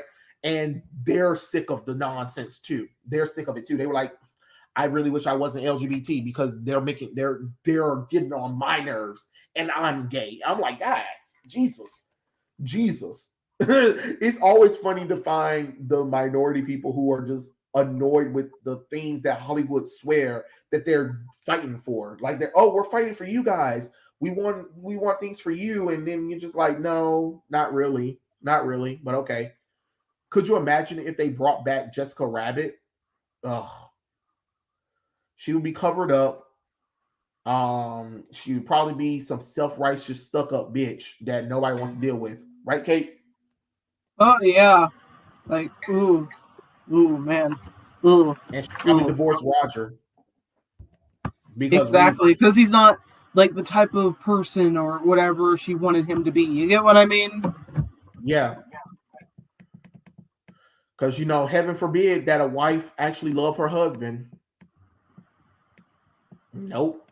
Oh my lord. They brought back to Tawani Bancoon in Crash 4, and they turned her into some ugly SJW looking chick. Of course they did. Granted, Tawani was barely a character, but she had a distinct design. Of course she did. Only to please Twitter. That yes, that is true. For me, I have to let go. I can't watch them trample on stuff I love and dance on its grave. I occasionally glance back to see if they change, but otherwise, that's the sad truth. I understand, Killam. I understand. There's a mod in Crash 4 where you can give Tawani a better design or update her original design. Alex Ross wrote Kingdom Come, not just the art. Wade, meanwhile, worked on the dialogue. Yep, pretty good analog. The prequel trilogy wasn't that bad. I still have fond memories. While it was recognizable, it had flaws. And you know what it did, Dominic? It sold very well apparently because people had a lot of Star Wars merchandise. I don't know if it was the prequel or whatever, but I remember the hype for Star Wars. And I wasn't even. Look. I'm a moderate Star Wars fan. I read the stuff, but if you ask me, am I a massive fan of Star Wars? No, but I do understand Star Wars. I understand why people love it or whatever and stuff like that. But what got me really into the Star Wars issue is when Disney brought Star Wars, and then they said all the books that I did read when I was younger or comic books, the EU, it doesn't matter anymore. That is those are one of those things that irritates me as a fan of any property is when you tell me everything that I've read before doesn't count anymore. That's why I was pissed off at DC and a New 52. So you retcon 30 years of history just because you wanted to bring in new readers? Are you fucking kidding me? Like that's your master plan? Oh, okay. Okay. I remember good books, characters, and storylines from the 90s, other than bad ones, as you should. Don't forget, Song of the South was set during the Reconstruction era of history after the Civil War and slavery was abolished. However, both events are more than just what's being or isn't taught. You are definitely right, Dominic. The Blue Wind, how's it going? A lot of comic book writers are also petty anti-family too. I just wish I could understand it. That's a good question, Kate. Why do you think that these new writers and creators are so anti-family? Oh, Kate? what? I What? said, I said, the Blue Wind said a lot of comic book writers are also petty anti-family too. That's a good question. Why do you think that these new creators and writers are so anti-family? It seems. Uh, I guess because most of them don't really have families. If you really think about it, if you look at Kelly Sue and people like that sorts, like they're social justice morons who have no experience in the comic book field, but they also have no understanding that comics are also a platform for people to, read their books. Like, you know what I mean? Like kids, teenagers, adults. Adults share those books with their children, share it with their grandchildren, and it's like those type of writers who are currently in the chairs of being writers have no families because they have negative and toxic personalities. They really don't. I mean, I'm grateful they haven't, made any children yet. Like, so I feel fortunate, honestly, because we know they would not make great parents. I am sorry if I offended people with that statement, but it makes sense. These type of people are not good people to, if they can't even entertain people with a comic book, what makes you think they're gonna be good parents? Like, I know that has nothing to do with it, but I think that's why a lot of these writers are anti-family. They don't have that, they have any family, or they just don't have good connections with family, so they like to bitch and moan in their own books. Huh. Yep. I couldn't have said it better myself. Dominic also said Demon in a Bottle remains one of the best Iron Man storylines of all time, next to Armored Wars. Yes, that's true, Dominic. Kate, here's what Dominic said for you. So I'll show it on the screen. Here's what he said to you. Oh, Oh, right. I have to read the original run. Yeah, I don't really read a lot of comics right now because I'm studying, but I will attempt to read the new Warriors run. Hopefully it's as good as everyone tells me. Men also refer to humans. Yeah, Yeah. Dominic, but the whole point of literally why they are called the X-Men, X gene, mankind. You take the A out, put an M, X Men, because what sounds better, X Men or X Men? X Men, because it's more than just one person. So use the plural. That's how you get X Men. You want to call them X Human, it just doesn't sound right. It doesn't sound marketable. Let's see. Let's see. Yellow Spider-Man said, "Gotta stop calling them children of the atom. They too are adults. Yeah, Oh, but it's like another subtitle. It's like a subtitle for them. You know what I'm saying? We just kind of let it happen. Also, did you hear they are making a HBO TV series for the Latino Supergirl? Excuse me? No, I don't want to see no, Latino no, Supergirl. nope, No, nope, no, I don't want that. I do not want that, please. We don't know anything about this character yet, and you're already announcing a show for her. Please, you're rushing in too fast. You haven't seen how the audience is going to like her. Don't start it yet. Give it a couple of months after you release the fucking movie, and then maybe, just maybe, they'll consider it. Most of these people working in the industry don't know what the fuck they're doing. They're just like, yeah, that sounds like a great idea, Jim. Let's greenlight it just because we should and we have money. Let's blow it. Ugh. No, no. Like, wait a while. Like, that's all I'm asking. Wait a while. plus she's ugly. Um, she's not appealing as a Supergirl. That suit was trash on her. So unless you're gonna give her a new suit, unless you're gonna make her sexy, to be honest, I don't really want to see it. I tell you what I want to see is I want to see blonde hair, blue eyed, white, pale skin Supergirl Kara Zor-El. That's the Supergirl I want to see in the DCEU. I don't want to see Latina Supergirl. It just doesn't make any logical sense. I don't even want to see Black Colombiana Batgirl. It's stupid. The character is white. Yep. William, how's it going? The term toxic fandom is just so tiring nowadays, especially since these big wigs at WB are complete dumbasses. You are definitely right about that one. Let's see. Dominic says, I argue creativity is being stifled. Is being stifled. Oh wait, hold on. Let me pull it up. Let's see. I agree. I mean, I argue creativity is being stifled, not dead. It's alive in alternative independence through music and fiction. That is true. That is true. People are finding ways of getting what they want outside of Hollywood, and Hollywood can't stand that. But it's just like, we don't want you guys to fail, but you guys keep setting yourself up for failure. Let's see. The Blue Wind said it went from it's a different universe to the prime universe due to the MCU's crap seeding into the comics. Oh yeah. Yeah, anytime they make changes in the movies, they like, we're gonna put it in the comic books. No, that's not how this works. Marvel is bad at that. The only did that seeped into their movie is that Gal Gadot Wonder Woman movie costume that I'm getting real sick of seeing. I'm sick of seeing it. I'm sick of seeing it. I'm tired of the movie costume on Wonder Woman in the comics. I'm sick of it. Don't even get me started. I already made a Wonder Woman video that if anybody's still in the chat, please check it out, of my problems with Wonder Woman.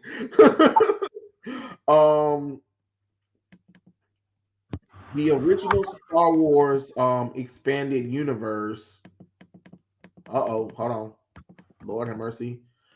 All right.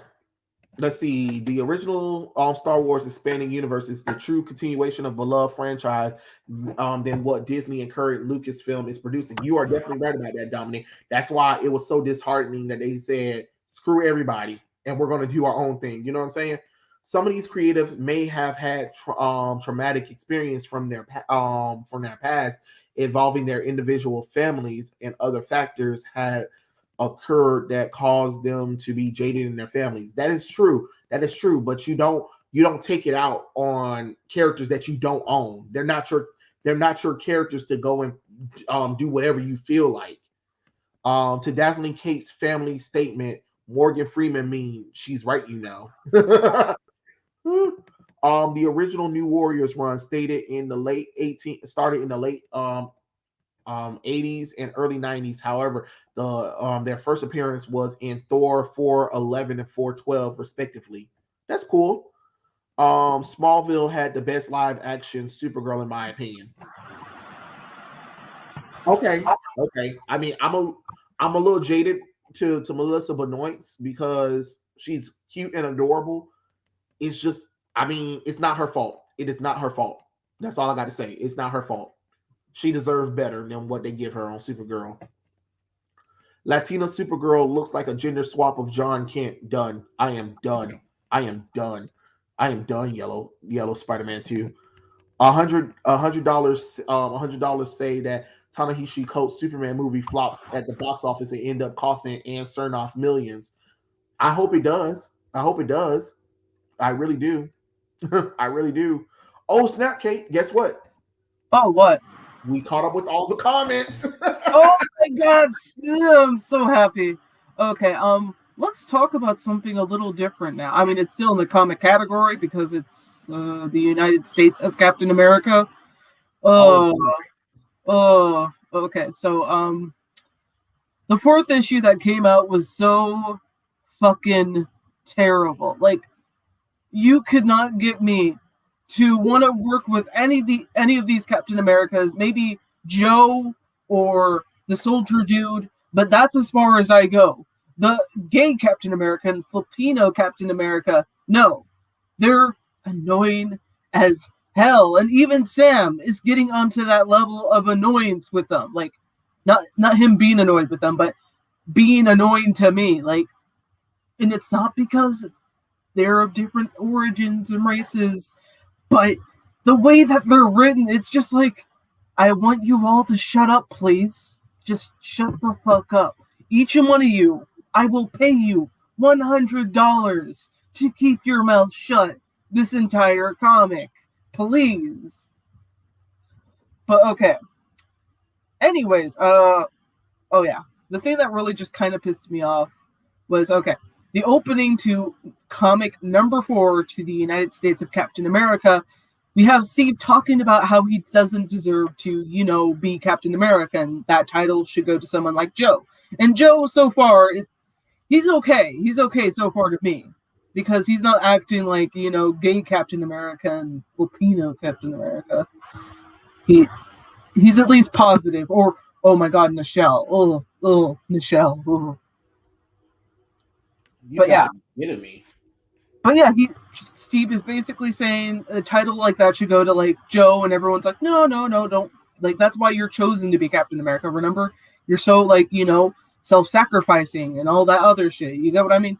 And then like when asking Sam that, it's just like, yeah, I love you too, dude, but you shouldn't be asking me because you might be a descendant of slave owners. Where the fuck did that come from, Sam? Oh man. I'm getting real sick of this Captain America Steve Rogers thing. Oh, I'm not prevalent to be Captain America. I don't deserve to be Captain America, or being disillusioned with being Captain America, or being disillusioned with America. Look, I'm sick of it. I am sick of this. This has got to be the most annoying storyline they like to rev up with Captain America every single goddamn day. Let me just like grab the what it looks like so everyone can see. Okay. Let me know when you're ready to share. Okay, just give me a moment because it's gonna be annoying. Okay. Let me see. Let me read the thing while you finding the thing. Like, okay. Let me see. Dominic says it's not Melissa's fault. Dominic, it is not her fault. That sweetheart deserved better than what the CW put her through. The first 2 seasons of Supergirl was good. It wasn't the best, but it was good. And the rest of the seasons, I don't know what happened. And then they put her in them ugly pants, that pantsuit, and they gave her them ugly bangs. I was just like, oh my God, somebody help her. She deserves better. Has Steve been through enough? Yes, he has been through enough, and they still keep doing the same thing with him. Why did the gay Captain America look like he's a homeless person? Because he is. He is homeless. He is homeless. He's gay and homeless. They tried to say Steve's ancestors were slave owners. Of course they did. Why not? Why not? Why not? Even though his life wasn't all that great beforehand. But okay, sure. Why not? Voss from Far Cry 3 towards the current Marvel Comics. Shut the fuck up. Shut the fuck up. Killerman says that United States of Captain America, I am 100% convinced this was done to create some weird fanfic cosplay. Seriously, it's all around terrible in my opinion. That's what I believe. I believe they really designed these diverse Captain Americas for literally cosplayers. That's it. And I love me and my cosplayers, but that's another thing that bothers me. They think that because my cosplay friends dress up as these characters, that they also no. A lot of the cosplayers just dress up because they like the character design, and some of them really do genuinely like the characters and read about the characters. A lot of them dress up because they want to be those characters. That's about it. I actually like the movie costume, but I think the costume could go to a different character. Maybe Donna, maybe Diana, or give it to Diana's daughter by doing a rebirth for her.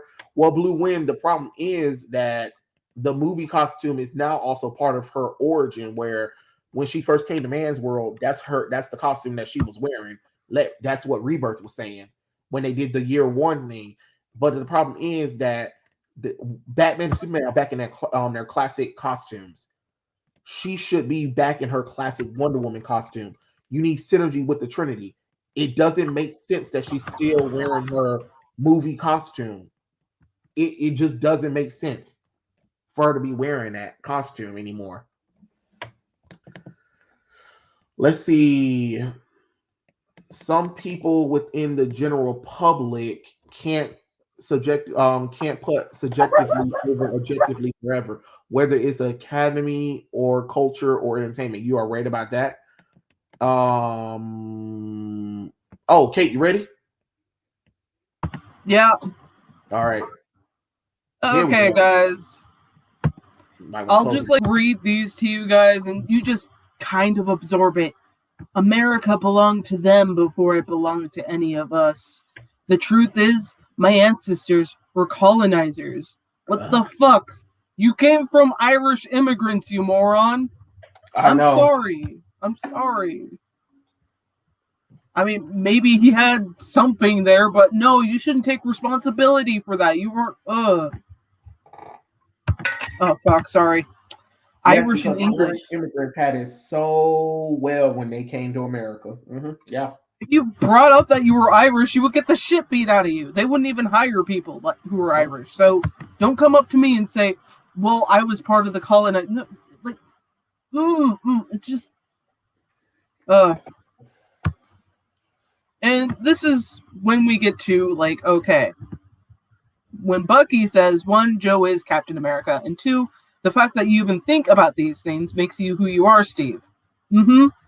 But then this is when Sam is just like, yeah, well, I love you tons, too. But if you're looking for validation, you're probably asking the wrong guy. You might also be descended from slave owners. My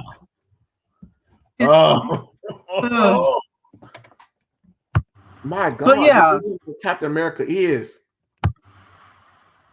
I like how they're, seeing different parts of the country, but can we talk about, finding your fucking shield and continuing? Let's just... I was going to show you guys them meeting the new, other Captain Americas. How? How? When homeless boy over there is homeless, other girl is supposed to be in college, and the other one is a felon on the run. But okay. And what happened to the art style? Why is it like this? What happened? Okay. You guys got to see this panel. It's my favorite because it just makes me cringe so fucking much. Okay. Yeah. Just listen. Good. I swung down from Boston through New York and picked up Aaron. We just both sang along with Hamilton the whole way. Yeah, it was about 6 full performances. I don't fucking care, and you guys are already annoying me. Come on. Give me something. You can do anything else, but why are you talking about Hamilton? Don't ruin things for me. I don't want to imagine you doing that. I don't understand how this is a celebration of Captain America. This is so stupid. Now, to me, the art style isn't bad. It's just the way the characters are designed to me. If you took a good look at these two, tell me, what do you think? Oh, I think of gay, homeless dude. Because, ascots are associated with gay guys, because that's all we've seen in, 90s and 80s movies and references where, the guy who's wearing an ascot is totally gay. You get what I mean? And even though one of the straightest characters, Fred Jones from Scooby-Doo, wore one. Yeah, it's so weird. Some of the most popular 80s guys and 60s. I mean, through the disco, that was a very popular thing for men to wear. But okay, all right, sure. Less stereotype. The only character from this that was worth, checking out, but even then, it was just the only one who was likable in all this was either the soldier dude, can't remember his name, or U.S. agent, and he was fucking drunk the entire during the book. So I'm just like, I either get to associate with someone I don't know or someone who's drunk. Okay, I'm fine. Ugh. Ugh. But okay, I just wanted to share that because, yeah. Okay, and let's see. Ezra says, Trey, Kate, which modern Marvel character annoys you the most? As what character would you like to punch in the face? Okay, go ahead, Kate. Go ahead. Naomi, totally Naomi. No, I no, know. from Marvel. Oh, oh, Marvel. Okay, then Riri Williams. Those two piss me off the most. Okay, it's just like, can you give them personalities? Can you give them something making me want to relate to them? Oh, nothing? Okay, fine.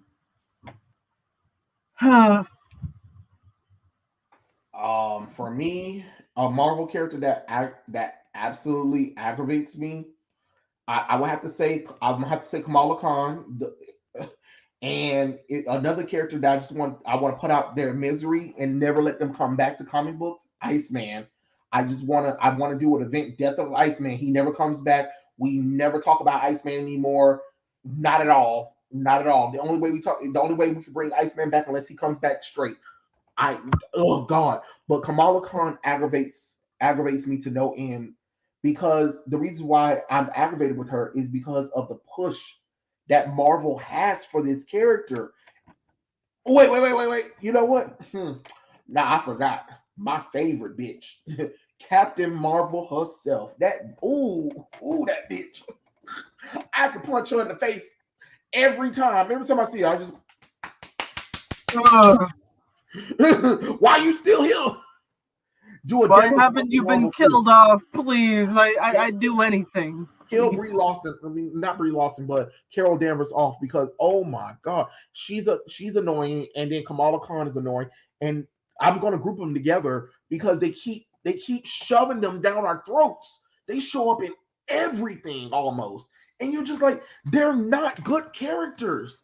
And if you really think about it, like Marvel could have done something like to actually get the fans actually talking about these two more. You know how like with My Hero Academia, there's like Ezekiel and All Might, and they have that amazing relationship of being good friends and mentor and mentee. Yeah, it's like they have something similar to Carol and Kamala, but it's better, it's more human, and it makes sense. With Kamala and Carol, it's just like, oh, you're a fan of me? That's great. I'm fabulous, aren't I? It's just, it comes off as, oh my goodness. Oh. And with no reason, too. With no reason. It really doesn't make sense. William Walker says the Eternal, along with most of the MCU, is going to be straight up trash for a long time. Yeah, I agree. And William, the Eternals aren't called the Eternals. It's called Diversity, the movie. Okay? Diversity, the movie. Let's see. Cap's parents were Irish immigrants. Yes, Yellow Spider-Man. They sure were. The Eternals deserve better, William. They sure do. Let's see. The MCU diversity looks nothing like the comic book Eternals. That's why it's called Diversity, the movie. Victor Steve said, "Bro, I know, Victor, I know what happened. They were doing crack on the job, drawing with J44. I know, right? What have they done to Captain America in the comic books? I don't know, Victor. I don't know. The Kickapoo tribe didn't join with the other tribes in America as part of the United States. They made their own South in America at the time, Texas, when the state was a part of Mexico. Yeah, that's why it was weird because everybody was like, you guys don't know what the real Kickapoo tribe is, but okay, sure. You only did it because they're the most recognizable tribe. Rest in peace, Iceman is one of my favorite mutants, and he needs to go ahead and be dead. Yeah, you know what I'm saying? Just kill him off. Dominic says Carol needs to be Miss Marvel again. Funny enough, fans can do a better job with her and Kamala than the current Marvel comics. Yeah, because we know about these characters. Anthony Dixon said, I really want to punch Squirrel Girl because she's an annoying version of Sandy Cheeks. Oh, God, I forgot about Squirrel Girl. They try to make her a thing, too. No. Not her. Jesus Nope. Christ, I completely forgot about her. The Inhumans was another one too that I could have punched in the face. All of them.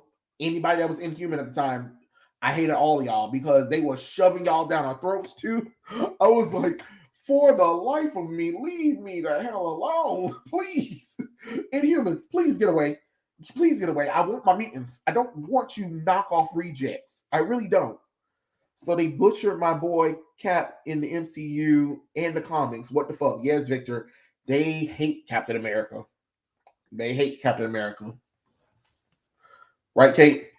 Yeah, they really do. It's become more increasingly noticeable with all the different diverse Captain Americas. It's like they're trying to start the new Team Captain America. We got the gay Captain America. We got the black woman Captain America. We got Filipino Captain America. We'll probably come up with a lesbian Captain America. We'll come up with a trans Captain America soon enough.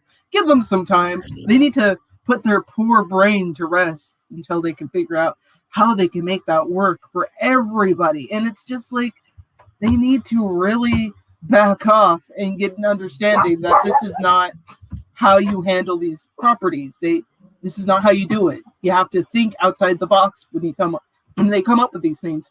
And especially when there's characters who were associated with Captain America. You could have okay, let's talk about the characters they could have actually used for this book instead of, all these different Captain Americas. Okay, Joe Gomez could have been replaced with, American Eagle, because he's got like a basic design, but he is pretty badass. And then you got like wasn't her name Freedom Spirit or Liberty or no? I keep mixing up these names. Okay. It's understandable. Okay. Fuck. Take your time, Kate. I'm trying to go through all these like fucking like characters because I know it was like something like Freedom Spirit or like oh fuck. Damn it. Okay. But there were plenty of other characters because I know there were other characters they could have used instead of, oh right, yeah, we'll just make all these different versions of Captain America until everyone feels represented. And that's not how the fuck you do it. Like, you don't want people making fun of you for your design looking like a old Hanna-Barbera cartoon. Cough, cough, Joe Gomez. Cough, cough. Right. You definitely right about that. Let's see what everybody else has to say. Let's see. They hate Iron Man and Captain America. Yes. Super straight. Well, you not in here when we just discussed Project Eve? I'm gonna hit you. Yes, we saw it. Thank you for asking me again. The only internal they did in race swap was the black one, so they made him gay. Yeah, that was weird too. That was weird. That was weird and disturbing too. Monica Rambeau and the other characters who took on the Captain Marvel mantle are better successor to Marvel's legacy than current Carol Danvers, even a Skrull who impersonate Marvel during Secret Invasion. That is so true. And that's my thing that killed me, Dominic, was when they announced Captain Marvel and stuff like that, and they wanted to do Brie Larson, Carol Danvers. Everybody was like, wait, what? Why, if you want to do a female, why you didn't do Monica Rambeau? And then they were trying to say, oh, it's because us fans weren't ready to see a female on the big screen. And I'm just like, what are you talking about? The fans are saying Monica Rambeau. If you're going to use a female Captain Marvel, you should introduce Monica Rambeau before Carol Danvers, because Monica Rambeau is actually older than Carol Danvers. So it just didn't make no sense that they de-aged Monica Rambeau and then got rid of Monica's father and had her mother a single mother. That just didn't make no darn logical sense. And then her mother was in the Air Force, which again doesn't make any sense because she wasn't. Oh my god, the annoyance. The thing about it is Captain Marvel, if you weren't gonna do the male, you should have did Monica Rambeau, and it should have took place in Louisiana. That's how it should have took place. And the reason why I say that is because I have the Captain Marvel Monica Rambeau run at the house. I mean, here at the house, and you could have literally made a movie from that little collection that I have, and called it a day. But no, and then she'd be like, oh, and then she saw this Avengers fighting or whatever. She was like, I need to go to the Avengers because maybe they can help me with these new powers I got or whatever and stuff like that. And you can have the movie end with her going off to the Avengers. I'm not about to sit here and explain everything because I could, but I'm not going to. Um, they really must love losing money time and time again. Yes, they do. Yes, they do. Super Straight says they hate Spider-Man as well. One more day, they do. But guys, I'm gonna give you a hot take. I'm gonna give you a hot take. I don't think they should have retconned Sins Past. I'm sorry. I know some people might hate me for it, but I don't think they should have retconned Sins Past. I actually kind of agreed with the storyline. Is it wrong? Yes, but at the same time, it gave some depth to a character that really was a little boring. Just I'm just gonna be honest. I'm gonna be honest, but that's my opinion.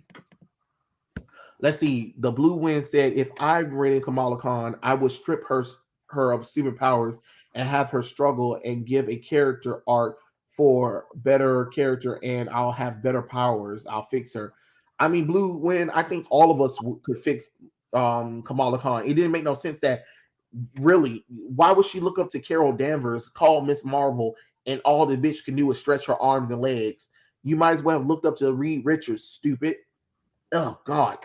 I blame Kate for this one. Oh, what? Gotcha.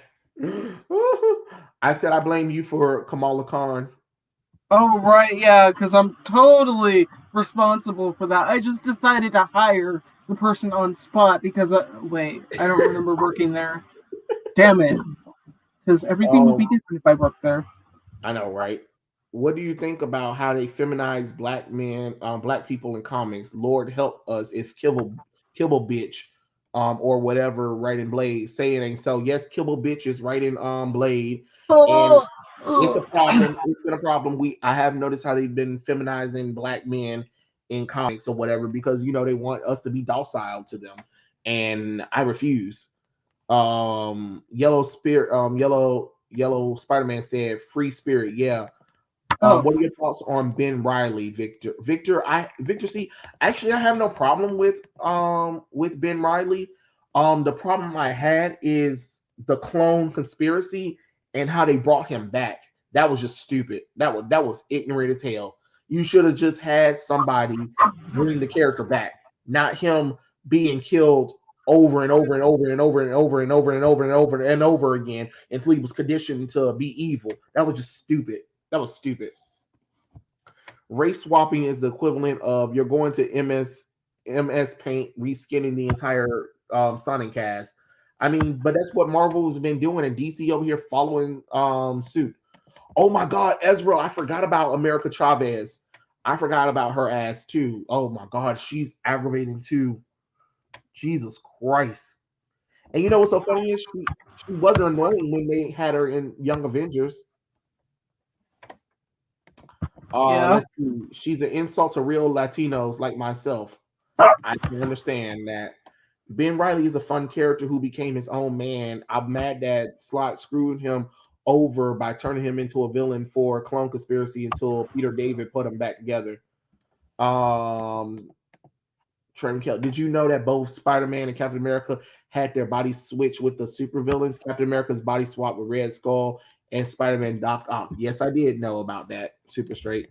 Monica Rambeau was the leader of the Avengers too. Yes she was. She was the first. She was the first black person and female to lead the team. Kamala Khan sucks, and she's based off of Samina Amanon. Yeah, I heard.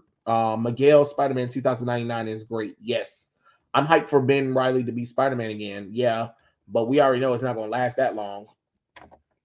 But what do you think, Kate? Honestly, I think it might work, but on the other hand, there's a lot of other shit going on. Like, with every different spider person out there, it's like there's so many that I just honestly at this point we don't really get enough time to get to know every single one of them. And with people making more and more of these different types of characters, it's just like I could care less now. Like I've just gotten numb over the years about it, you know? Yeah. I think what Marvel needs to do is what they need to do a death of the spiders And what I mean is kill kill as many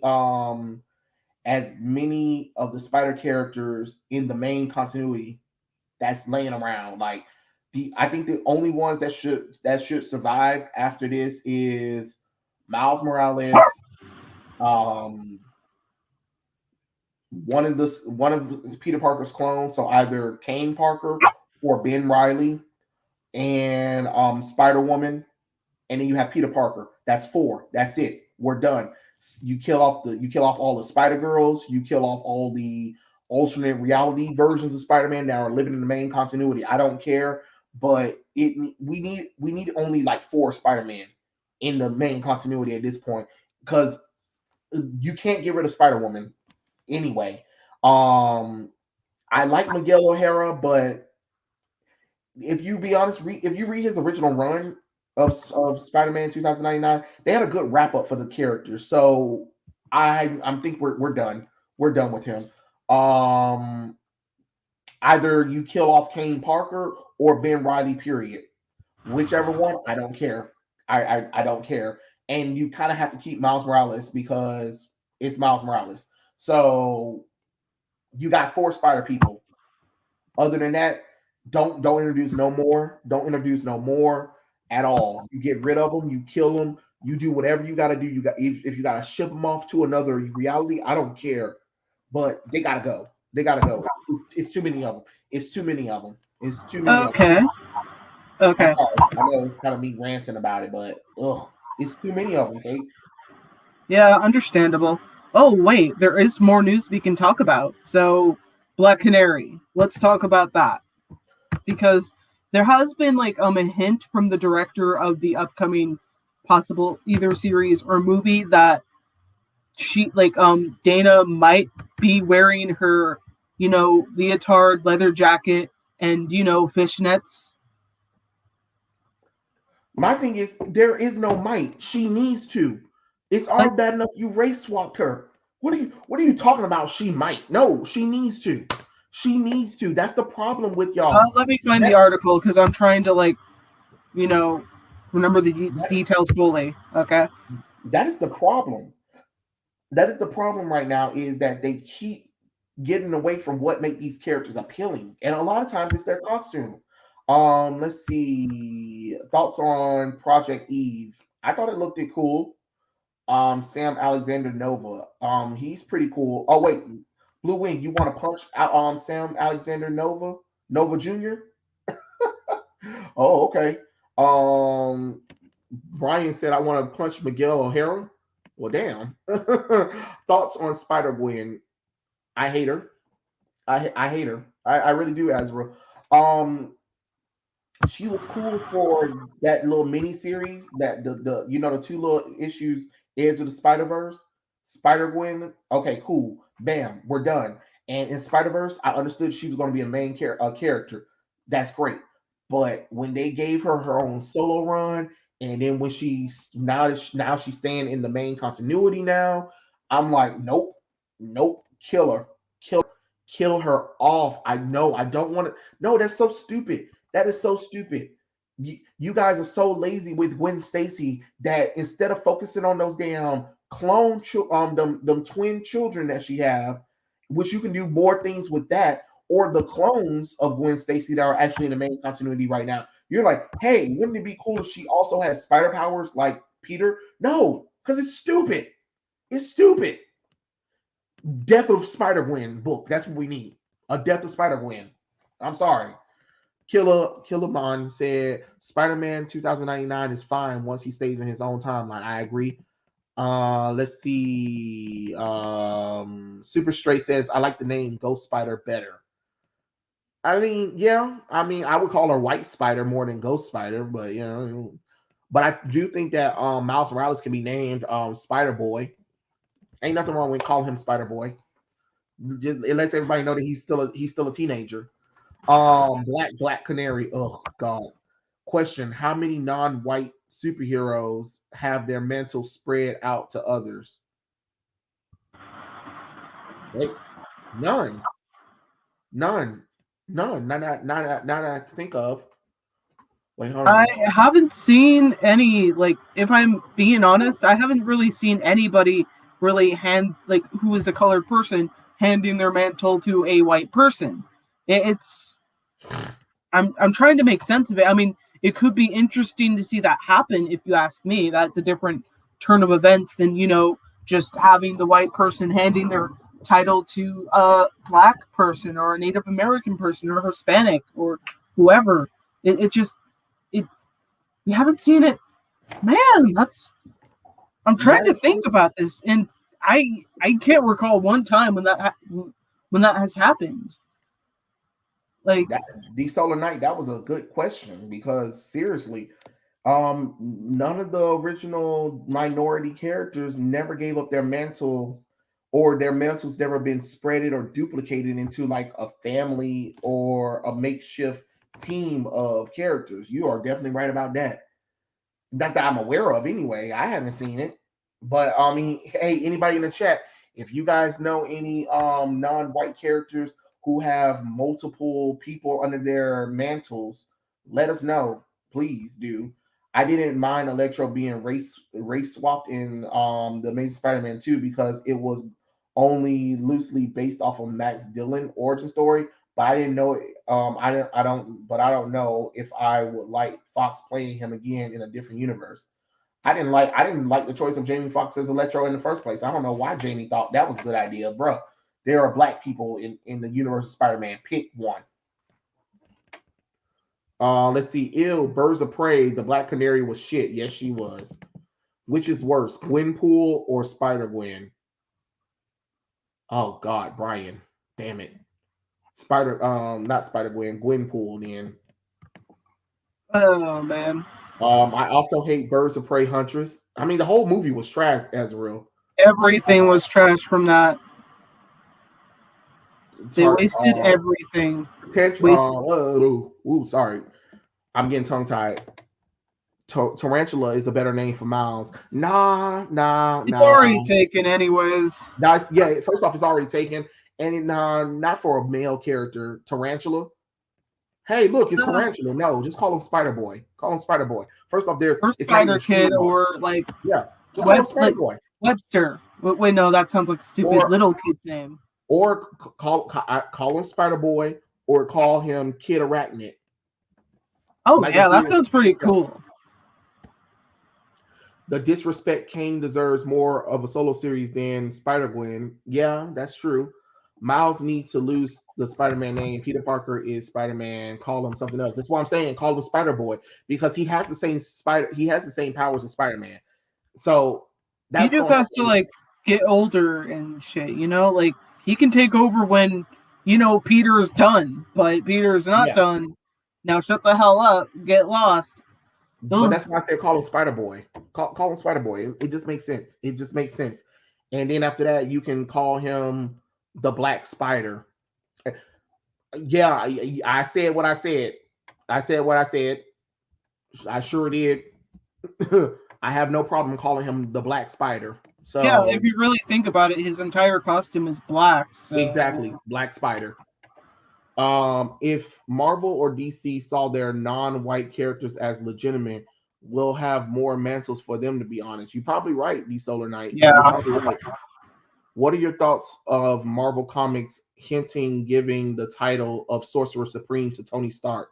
Oh, wow. That's laughable. That is I mean, laughable. it's better than Carol, let me be honest. Like, Yeah, that is definitely true. That is definitely I mean, true. I'd rather have Tony Stark doing something stupid like buying 100 cheeseburgers or devoting time with, like, using the portal magic and shit than seeing Carol being like, I'm the all time powerful bitch mistress. You get what I mean? Yeah. God, I would just walk away from the title forever. I'd be like, I'm out. I'm out. I'm out. Anytime she shows up in the book's over for me. I'm done.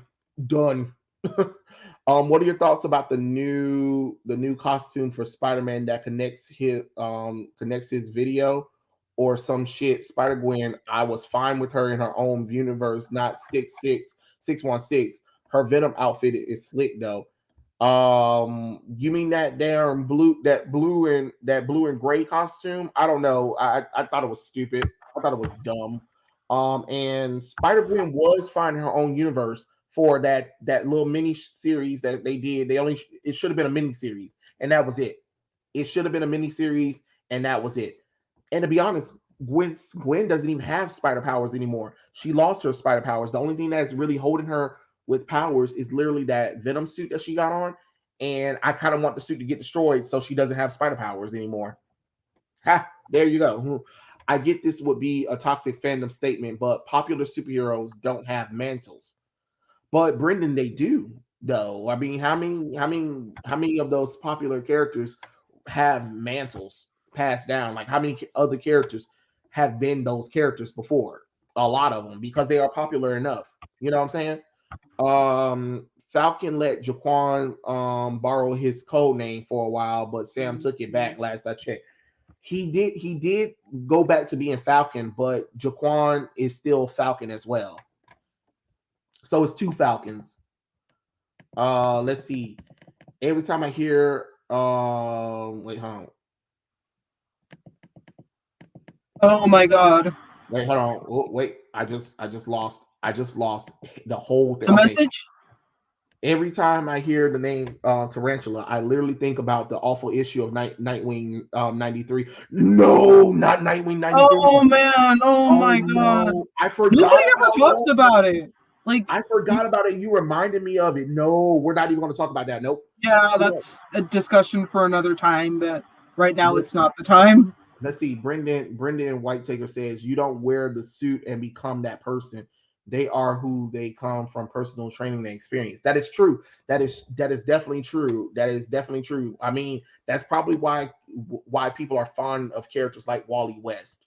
Or when Green Arrow's son Connor Hawk took over, or when Kyle Rayner took over for the Green Lantern, because they were different. They went through their own personal struggles, and they still were Green Lantern, the Flash, Green Arrow, but they still had to go through their own personal growth or whatever. And I think a lot of people tend to forget, especially when it comes to like a character like Miles Morales or whatever. I understand you guys.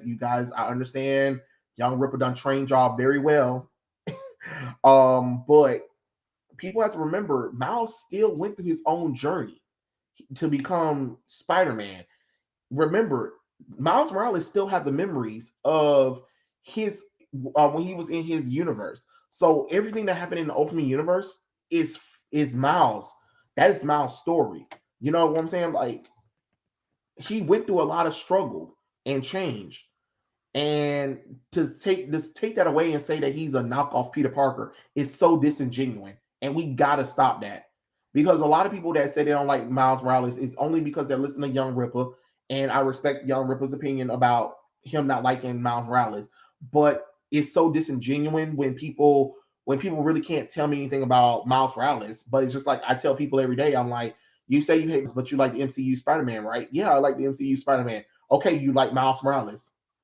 Everything that's happening in the MCU is mostly Miles Morales Spider-Man, the stuff that they introduced, the diverse friends, the stupid charter school, the apartment complex that Peter Parker lives in is literally Miles Morales. If you read the Ultimate Run when Miles took over, that is literally what's going on.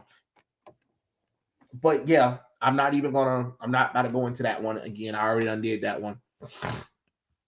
Let's see. Kid Arachnid ain't bad at all. That's definitely true. Let's see. Young Ripple was mad when they switched Vixen for Black Canary in the Birds of Prey.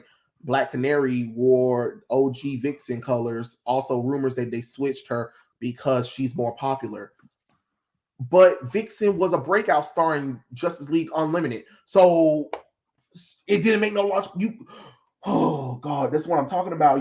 They always come up with lame excuses when they can bring these black characters in. Oh my God, Jesus Christ. Oh my Okay, goodness. are you tired of Marvel doing past events like Civil War? Yes, of course. I ain't Brian. You don't even got to ask that question. We all sick of the shit. We all sick of it.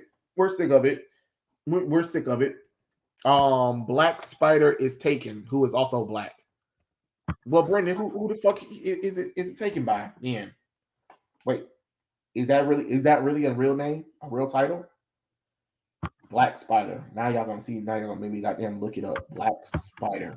Actually, from like Yellow Spider-Man, Spider's from DC and was in Suicide Squad. Oh, there's a character called Black Spider. Oh, okay. Yeah, My bad. My bad. I forgot. I forgot about that character. Okay, well we'll call him Spider Black. Shit. Spider Black. Yep, Spider I Black. mean, at least it's better. Oh, Yellow Spider-Man. I think Shadow Spider would sound cooler. Shadow Spider. Ooh. Ooh, yeah. Yeah, that could work. That could work. Yeah, that Or that or would totally work. or Spider Shadow. Ooh, yeah, yes. Either one of them. Either one of them could work. Either one of them. Okay. I just looked up some. I found out that Sam Wilson's Falcon was passed to a Latino guy, and an Afro Jewish guy became Black Panther in his own city. Yeah, yeah, it happened. It happened. Black Spider is better. Black Spider is DC Comics and was Suicide Squad. I think Shadow Spider would sound cooler. Yep. Um, let's see. Hold on, the darn thing done did it again to me. Fuck, Spider Boy was taken too. God damn it! By who? I think it was due to that like DC and Marvel crossover when Superboy was Oh merged with like yeah. Spider-Man. Oh well. Oh well. They can read. They can use the title. They can use the title. Ain't nobody got copyright claim to it. Shut up. Man, I would love for those to do another crossover like that. I mean, they can both make a social justice moron book, and then they can realize, even though they combine their efforts, they still can't sell it. That's true. Also, I hope Warner Brothers doesn't touch Power Girl. Not to sound weird, but I don't want my research material destroyed. um, yeah, Power You're Girl is not a going to fan see a favorite movie like character. that in a long time.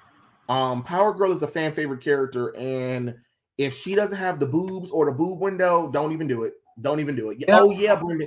Yeah, it was that weird amalgamation thing. yeah. Miles could be called the human spider. It's not catchy. Yeah, yeah, Victor. It doesn't sound all catchy, but I get what I you're mean, going I know for. it's a comeback, like callback to Sam Raimi, but it just when you think of someone, you immediately call them whatever you see quickly, like Spider-Man, because you see the whole symbol and everything. You don't go the human spider. No, nope. Or Miles can be called the spider. Bam, that's Ooh. it. The spider. Mhm. I mean, that's it. Like, Yeah. bam, that's something right Let's there. continue. Let's continue.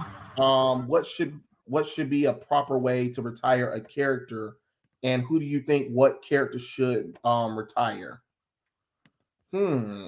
Like, are we talking like never use again, or the character retires being a hero, goes on vacations, hangs out with their wife, husband, whoever? If you're talking about that, then there's plenty of characters, in my personal opinion, that need to be retired. But that's Yeah. just me. So, How I would retire certain characters, they would. I what I would want to do is I would want certain characters you have to kill off. You have to kill off. You ain't got no choice but to kill off because certain characters you just couldn't. You just couldn't. You just couldn't just get rid of them out of nowhere. If I did a proper retire for certain characters is if I can't kill them off, I would finally let them have the happy ending with the person that they've been, in a relationship with, and yes, finally settling down and having kids. That's yes, like that's how I would I. retire them. I would Okay. retire them, or some kind of machine takes away their power, or but it's like their final stand. You get what I'm saying? So it will be in a heroic sacrifice. It will always be in some kind of heroic sacrifice or putting family first. That's how Yes, I would do that. yes. That's what And I what, was thinking about. Like, oh wait, don't want to interrupt you. oh no, you can continue. You continue. Oh, Go ahead. okay. I was actually thinking about that for Batman because I was just like, okay, if we're going to give the mantle of Batman to someone, just make sure you have Bruce do like retire because it's on his terms and not because he's getting old or whatever. Like that's what happened in like Batman Beyond. I feel like if at one point he realizes his strength is not really there anymore, and he can't keep enduring that because people do care about him, and he wants to make sure that he continues on, living for them. And retiring being Batman would be a difficult choice, but doing something like a happy ending, I would have to say, would be because he gets married. And after that, like, I don't know what age, like, obviously it's a little after, like, a point, he just finally decides to give, like, stop, like, doing crime fighting on the field, but doing more of an oracle kind of role. He can still Mhm. do it, but he can't, fight crime because his body has hit its limits. Because look at the guy; he's managed to do so much stuff with superhuman strength. Like, against people with superhuman strength, superpowers. I feel like he does deserve a really nice, happy ending, relaxing on the beach with Selena. That's my opinion. He needs that. Okay. And Okay. I'm gonna piggyback off of what you're saying, but I'm gonna change it up. I'm gonna change it up. Ooh. I want him to retire with Wonder Woman. Oh man, dude, you did I, not just do that, dude. I did, and listen to Oh why my I'm saying god. this. Listen to why I'm saying this is Okay. because if you read the original Wonder Woman, when her job was done and the universe was ending or whatever, the gods granted her and Trevor, immortality and paradise with the gods to live forever with each other in a paradise with other people who've earned that. What I'm saying is Yeah. Bruce Bruce and Diana can finally have that kind of retirement together. And I understand some people, but the reason why I'm saying that is because I just can't see Selena settling. Not I that I'm not saying that she's not a good choice. What I'm saying is after all of Batman's fighting and like let's say Bruce he's been married to Selena and whatever stuff like that, she died or whatever, and let's say Steve Trevor died, and finally Wonder Woman and Batman finally admit that they like it, they love each other or something like that, start a relationship, and they had her and Batman go on one more mission or whatever. And when he finally retires, the gods or whoever come to Diana and Bruce and tell them, hey, you guys' journey is over. You guys done everything. It's time to leave it for the next generation. And I would let Diana take Bruce to the paradise, take him to the paradise, and that way we can finally have that closure for Bruce because I think Bruce deserved happiness. And the reason why I'm saying that with the gods is because he can't be pulled out of it. He can't be pulled out of it unless the gods or unless Diana asks for it. You get what I'm saying? Yeah, I get what you're saying. I like I'm honestly not that saying does remind me. Like, you yeah, remember we were like talking about doing that debate thing, yeah, like, okay, this ship or that ship, like, let's ask the people, like, let's ask your audience, okay, would you guys want us to debate about that kind of thing? Like, that would be more good content for your channel. Like, I think yeah, it would be a pretty cool idea. But here's the thing, we would come up with a like resolution to like talk about things that are connected to the argument, and talk about other things that people may not know about, relate like specific relationships or specific hobbies that the character has been through. You get what I mean? We talk about yeah, that. We bring it to their awareness so people are like, oh, cool. We're learning a lot more than, just this character's better, that character's better. And it's just like a fun kind of thing that people just get into. Like, I feel like that yeah. would be pretty cool. Well, audience, let us know in the comment section below and tell us what you guys think. And me and Kato do another one. Let's see. Super Straight says, "Oh wait, hold on. God damn it, the darn thing done did it again." Oh Okay, my god, yeah. Like, I'm trying to find where we left off. let's say, did you know that they race swap Shriek in Venom 2? The Reminds me fuck? of Deadpool with Black Domino. I skipped Deadpool because of it. Well, yeah, yeah, I can understand. I can understand, but it happens. I think Ryan Reynolds knew it was going to happen, so he was like, we're going to have to race swap this character anyway. So why not take the character that really ain't got no damn color and make her a colored person? I think it's dumb, but it is what it is. And of course, they race swap Shriek. Azrael says Batman Beyond was passing of the mantle done right. Yes, it was. They made Yes, an original thing so too. much. Yes. Let's see. Do you think Marvel should have put all the diversity on the Ultimate Universe because the Ultimate Universe has not was not fully established? Well, I mean that probably would have been a perfect testing ground. You know, what a Marvel wanted to do. That I would have test run it in the Ultimate Universe before doing it in the main continuity and see how people liked it. Here's my problem. I just can't call them mantles. Barry didn't take the mantle from Jay. He just called the Flash too. It's different versions too. But Brendan, that's the problem. Like a lot of these mantles weren't taken from people though. Back in those kind of like a lot of those characters I named, those mantles wasn't taken. They were kind of like either passed down or that's what people called them at the thing. It's the same thing with Monica Rambeau. Monica Rambeau didn't take the title of Captain Marvel. It's what people titled her as. You get what I'm saying? So it is one of those kind of things, but it is one of those tough things. But we can't say that certain mantles can't be passed down. It just doesn't make logical sense because eventually there are characters who take over those mantles who were better than the original one or the second person too. Because like I said, I mean, like look at it. Jay Garrett, Jay Garrett retired. Barry Allen became the new Flash. He wasn't aware that he took the title from Jay Garrett at first. Then you have Wally West, who took over for Barry Allen when he died, and he's the perfect Flash out of everybody. But yet we got three Flashes in the main continuity: Jay Garrett Flash, Barry Allen's Flash, and Wally West Flash, and none the wiser. But we all know the difference. You get what I'm saying? So I mean, you can kind of do it if you build the characters. And I think what's happening is they're not building the characters enough because even Mr. Miracle has three Mr. Miracles out there. You know what I'm saying? And I'm talking about in the main continuity of DC. You have because Scott Fried is the second one, and then Shiloh North is the third one. And I forgot the first Mr. Miracle. So there's three of them. It is what it is. And they're all called Mr. Miracle. It happens. um I feel like the legacy characters will still have potential, but we need a writer that cares enough to make them better characters. Miles is the exempt. He's earned his spot as a hero in his own right. Yes, he has blue on win, and that's true. A lot of these writers they don't care about trying to do that. They just want no. We want to do these characters, and we want money. We want them to be as popular as Spider-Man, forgetting that it took 80 years of work.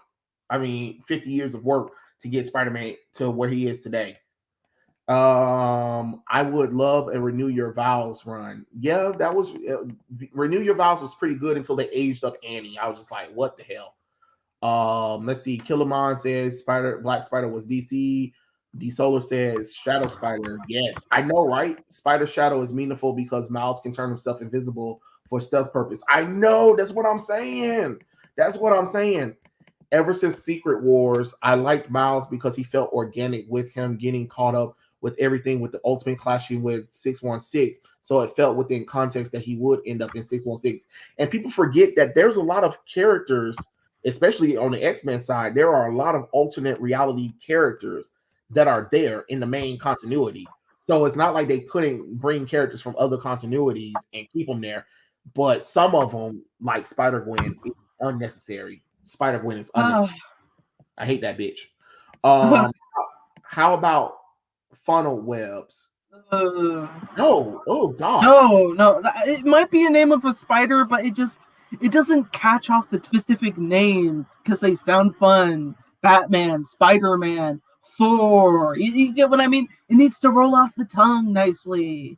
keep it straight. Don't you ever bring that bullshit up again. We none of us like it. We don't No, like that it. was I don't like terrible. it. I The hated fandom that hated it. so much. A lot of some fans confronted Bruce Timm about it. His ass got offended by it because that's his little fetish shit. He's the one who really likes that stuff. Nobody else likes it but him. Yeah, it was kind of weird during that time because there's like you could pair him up with anyone else name in the comic. Like Barbara was just she was No, and especially considering Dick was also dating her in that whole situation with the baby, and now I'm just depressed. Would I Ugh. retire Barry Allen as well? In a fucking heartbeat, Anthony. In a heartbeat, to this day, he will be retired. He would be retired. Him and Iris would live off their days. They make special appearance, and they would be raising their children, the Tornado Twins, to this day, and they'll be in the 30th Yes, century. Should yes, they they act? need to focus on their kids actually, because we haven't seen the Tornado Twins in the comics as of lately. They would be Now, the pretty last time fucking. we saw them, they were villains. Oh my god, they would make great companions for like Damien and John. Like, just think about that. That would be so fucking cool. Catwoman and Batman for Huntress to be born. No, Well, pretty no, sure no, no, no, no, Huntress, no Huntress, you please. you don't I need Batman and Catwoman to be together for that to happen. You can just Yeah, bring the because we already got Helena I can't say her name. Worth a shit. Bertinelli, but Yeah, the problem is remember Kate Hunter Helena Wayne was the first Huntress in comic I books. know, So but the technically all you have to do is just bring in the alternate reality Helena Wayne yeah, and just bring her into the main continuity. Bam, and you can still have that daughter aspect there. And she lost her world, just like Power Girl lost her world, and be like, hey, I don't have my family anymore. Catwoman and Batman, you guys are technically my parents and stuff like that, and kind of form some kind of makeshift family. yeah. Like, I kind of feel like with if they ever have kids in the comics, like, avoid Batwoman, avoid Catwoman names. Like, if they ever have a daughter, avoid Huntress for obvious reasons. It's not because I don't like Helena Wayne being Huntress. It's just that it's hard for me to really continue associating with them with good. Like, it's hard to say because it's like I mean, confusing. she was the first Huntress, but I it's kind of know, weird because they made Helen Bertinelli like the main Huntress, and most people ugh. see that as And that's why Huntress. it's confusing, like very Yeah, confusing. And a lot of fans, I've seen plenty of fan fictions where people are like, "Oh, Helena Bartolini and Helena Wayne are the same person." So, and I'm like, no, no, no, they're uh, not. They're they're completely not. different characters. What are you talking about? They're completely different characters with different backstories and different styles. Like, get out of here with that nonsense.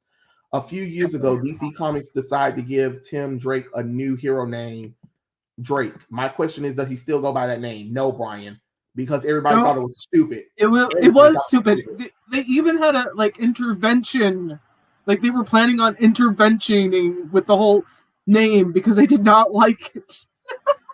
Yeah, Batman, and the Young Justice came to Drake and was like, hey, come here. When Tim saw Drake, when he saw Bruce was like, what is this? He was like, I'm trying to be my own man. I'm Drake. One of the deadliest birds. He was like, no, you're Robin. Go back to being Robin. Yes, sir. Good. We had this talk. I was like, God damn it. Like, that was the quickest intervention ever. Because he was like, it was stupid. It was dumb. Batman and Selena made sense to me. It wasn't forced, it was natural for them and a natural growth. I can see them actually having a kid. I mean, they Yes, did in Earth 2 before they rebooted continuity. So, hey, exactly. And I feel um, like that's an insult to the entire continuity. If Clark can be with Lois, then let Bruce have that cat. Please. Just and or plus with the somebody. appearance of that one like weird dream thing where they had that kid wearing the red and like Yeah. black. That was a pretty cool design. Why Or, not? or somebody. Just say or somebody. Because at this point, I need him to be with some kind of female character, for God's sakes. Damn it. Just give him a wife. Like hell, Like I'll even take it's getting kind of Phantasm at this annoying with point. the loner thing. We done did it for 80 years. I'm done. I'm over it. Exactly. Just I mean, give the he don't even guy have to get married, but let him have a long-term relationship with some female character. Damn it. who can make him feel, human and not just like you have to do your job as Batman. Always reminding him about that aspect. Like, Um, let's see. Anthony says, also, would you retire any of the Earth Green Lanterns? If so, who? More like as kill them. Kill I them would all. retire Um, them. Like it. I would personally kill off the annoying Teen Lantern for obvious reasons because she annoys the hell out of me so much. I'm like, how come none of you have thrown this little brat into a black hole yet? I would do it in a heartbeat. Right. I'm sorry. She's so annoying and cringy whenever I read about her in Young Justice or in the Green Lantern books. She's just like, you just know you don't want to be annoyed like near her. You're just like, no, no, no. Let's say, okay, let me see the ones I would get rid of. Teen Lantern, definitely, she got to go. Joe Molin got to go. Simon Baz got to go. Jessica Cruz got to go. Guy Okay. Gardner got to go. So the only lanterns that I will have is Alan Scott, the original Green Lantern, Hal Jordan, John Stewart, and Kyle Rayner. Those four. Okay, but That's let it. me talk about who I would retire in a respectful manner. Okay. Hal Jordan, obviously, because like not because he's like if he got more attention and then he retired and then put the attention onto Kyle Reiner, because Yeah. let's be honest, he really needs to get more into the Lantern environment to be talked about and fight crime and stuff because we haven't seen anything new with him lately, and it would be pretty interesting to have him introduced. Plus, Hal would just, I don't know, marry, I guess, Carol, as much as I don't really like her character. Oh yeah, yeah. I agree. I agree with what you're saying. Yeah, you know what, Either Anthony? her Yeah, or Jillian. yeah. Carol or Jillian. Retire Hal with Carol because let's be honest, they've been doing too much of the will they won't they. Just put them together. Let Hal retire. He done did everything. He done been the greatest Green Lantern. He done become villainous. He done destroyed the world, saved the universe, remade the universe. Been the Spectre, been the literal energy of willpower. Like he's done a lot. So yeah, you're right. Retire Hal Jordan. Let him go with Carol and let them have a happy life and done. Done. Done. Okay, so the next one, I'll read it this time because I really want to talk a little bit. Okay, go ahead. Okay. Okay, why does DC hate its sidekicks?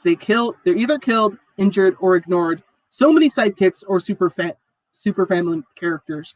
Oh my god, that pisses me off right now. Because now that I think about super family members, the one character that we really kind of need back, but rebooted in a way that makes her more, current and modern, is Maya Kent. Oh, Mia. Maya. Mia. I've been, I thought I, it was Maya. oh, yeah, no, I mean, it could be Maya or Mia, depending on. Okay, I don't really care. Wait. I'm sorry. Hold on. Wait. I'm sorry. I forgot. Both of the girls' names are Mia Oh, because you got Mia who is Sorrel's Supergirl, and then you got May oh Kent, yeah. the Protoplasma Matrix Supergirl. So which one are you talking about? Sorrel. Okay, so Sorrel. So Yeah. you want Sorrel to come back because I think it would be pretty cool if she was like reintroduced as in like a clone daughter of Clark and Lois because Lois is often seen with Superman, and since they need human DNA and stuff, it would make sense. And plus, if you like, they could pull off some kind of weird ass story like, oh yeah, the woman you slept with, that Lois Lane woman, here's the daughter she hid from you, and it's just like shit. I did like it would be kind of funny too because it's like, oh wow, Lois, that's a funny joke actually, and he has to end up bringing her back home, and he's just like because he doesn't want to leave her in irresponsible hands and try and attempt to raise her. That would be pretty cool in my opinion. Okay. Because she came from an alternate future where she was sent back to destroy the world, unleashing the Future Smith virus that Brainiac implanted in her. So it was kind of weird. So Yeah, and then she tossed herself back into the time stream to prevent herself from ever being born. But hey, it is what it is with that one. I just think it would be pretty cool to just reintroduce her as a positive character as well as like Super Horse and not have them be connected to any of that weird like the super like Kiara being with a fucking horse. Yeah. Just reboot that quickly, guys. It would be pretty cool, to be honest. All right, let's see. Killermain says, picture Damien with a younger half brother. He'll either be super protective or some level of resentment, and a protective Damien would be interest. That would be It would true. be fucking cool. It would be hilarious. Because like I would not expect that immediately, and then I'm just like, oh wow, that would be fucking cute and cool. Well, Brendan, we already know why the Ultimate Universe died. Ultimanium happened to it. Jesus Christ. I went back and read that book and I said, God, I forgot how terrible this book was. Jesus Christ. What was Marvel thinking? It just sounds like they were oh. I mean, you remember Ultimanium, don't you, Kate? I try my best not to remember. Yeah, the Batman Beyond was well done, and even the epilogue episode made it even better. Yeah, it was. It was really cool. I never understood why they self-destructed that universe. They said they did it because they said that they wanted to try to be different from the main continuity, and they said they felt like the continuity was getting out of control in the Ultimate Universe. So they said that they wanted to kill off the characters that you knew and bring in newer characters in too. So basically, they killed off all the original characters to bring in diverse versions of those characters replacement to make their own characters. Like they wanted diverse characters, but they wanted them to be different from the ones that we known for that long time. And I'm just like, that was completely stupid. But okay. And the continuity wasn't damn complicated. Like it was literally in order. But okay, sure, whatever. Um, okay, hot take. Bobby Drake from the 1610, aka Ultimate Universe, should have been gay because Peter Rasputin of the 1610 universe was gay. Yes, Ultimate Colossus was gay in the Ultimate Universe, and you would think they would try to have made him in the main continuity, but they didn't. And I would have preferred them doing that than that. Well, matter of fact, no. You know what? Hot take, Anthony. Bring the Ultimate Bobby Drake here and send in the Earth 616 to Ultimate Universe, and we'll never hear from him again, and we'll have straight Bobby Drake back again. Nobody knows the difference. Nobody knows the difference. What are your thoughts of Marvel what are your thoughts of Marvel adding stuff from the MCU to the comics universe, like Hawkeye changing his costume or something? I hate it. I hate anytime they take anything from the movies and bring it into the comics. It's stupid because the comics should be ruling the movie, not the other way around. And yet it keeps doing it. I don't understand. I own Infinite Crisis in my closet. It has pictures of all three Flash running. It's just different, just like the Lantern Corps. They all can be called the same name. Yep, they can. Jeff Loeb was the factor that led to the Ultimate Universe decline. He was not a good play. He was not in a good place when he did Ultimates 3 and Ultimatum, because he was mourning his son's death. I did know that Jeff Loeb lost his son, but I didn't know it was during the time he was doing Ultimates, because holy crap, you can see how terrible Ultimates 3 was at Ultimatum. But now that makes sense. That makes sense. That definitely makes sense. He should have took a break. You would have thought he would have took a break, but sometimes you keep yourself busy by doing that. Let's see. Mr. Miracle isn't a major character, so they can get away with that. I'm talking about the ones that can be recognizable. Nah, Brandon, you trying to strong arm the argument with that one. Some mantles can be used. You can sometimes use the mantle though. You know, it happens, but it is what it is. It also annoys me that the MCU's Blade will be PG-13. Yeah, I don't have to watch it, so I don't care. Huh? What you say, Kate? I was just kind of laughing at that. Oh, what bugs me about mantles and race swaps and sex swaps is I've only made my own new character since 2000 a kid because I like creative challenges. Big companies should take notes from me. Hey, they should take notes from all of us, but they said hell no. Faith Jones said hi. Okay, cool. Which team Cyborg was better off in, Justice League or Teen Titans? Teen Titans. What do you? Teen Titans, Don't, hands don't down. you dare ask that dumb question again, Brian. I'm laughing at Into the Black Hole. She said, I like Cyborg and Teen Titans. We all like Cyborg as the Teen Titans. That's why everybody was baffled that he was in Justice League. He didn't deserve that. He didn't earn that route to it. I wish everyone would stay out of these characters' pants. They care more about who these characters are screwing with than the story. That is definitely true. You can I say would that like again. I would like to see other lanterns from other colors from Earth. Yeah, like Yes. if you're gonna do lanterns, if you're gonna do other lanterns, if you're gonna do lanterns that are human, put them in another damn Spectre. Like, god damn it. Like I finally think there's more actual OCs from the fandom than of those like different not Green Lanterns, lanterns than yeah. there are actually on Earth in the canon universe. So it's like, what the fuck, DC?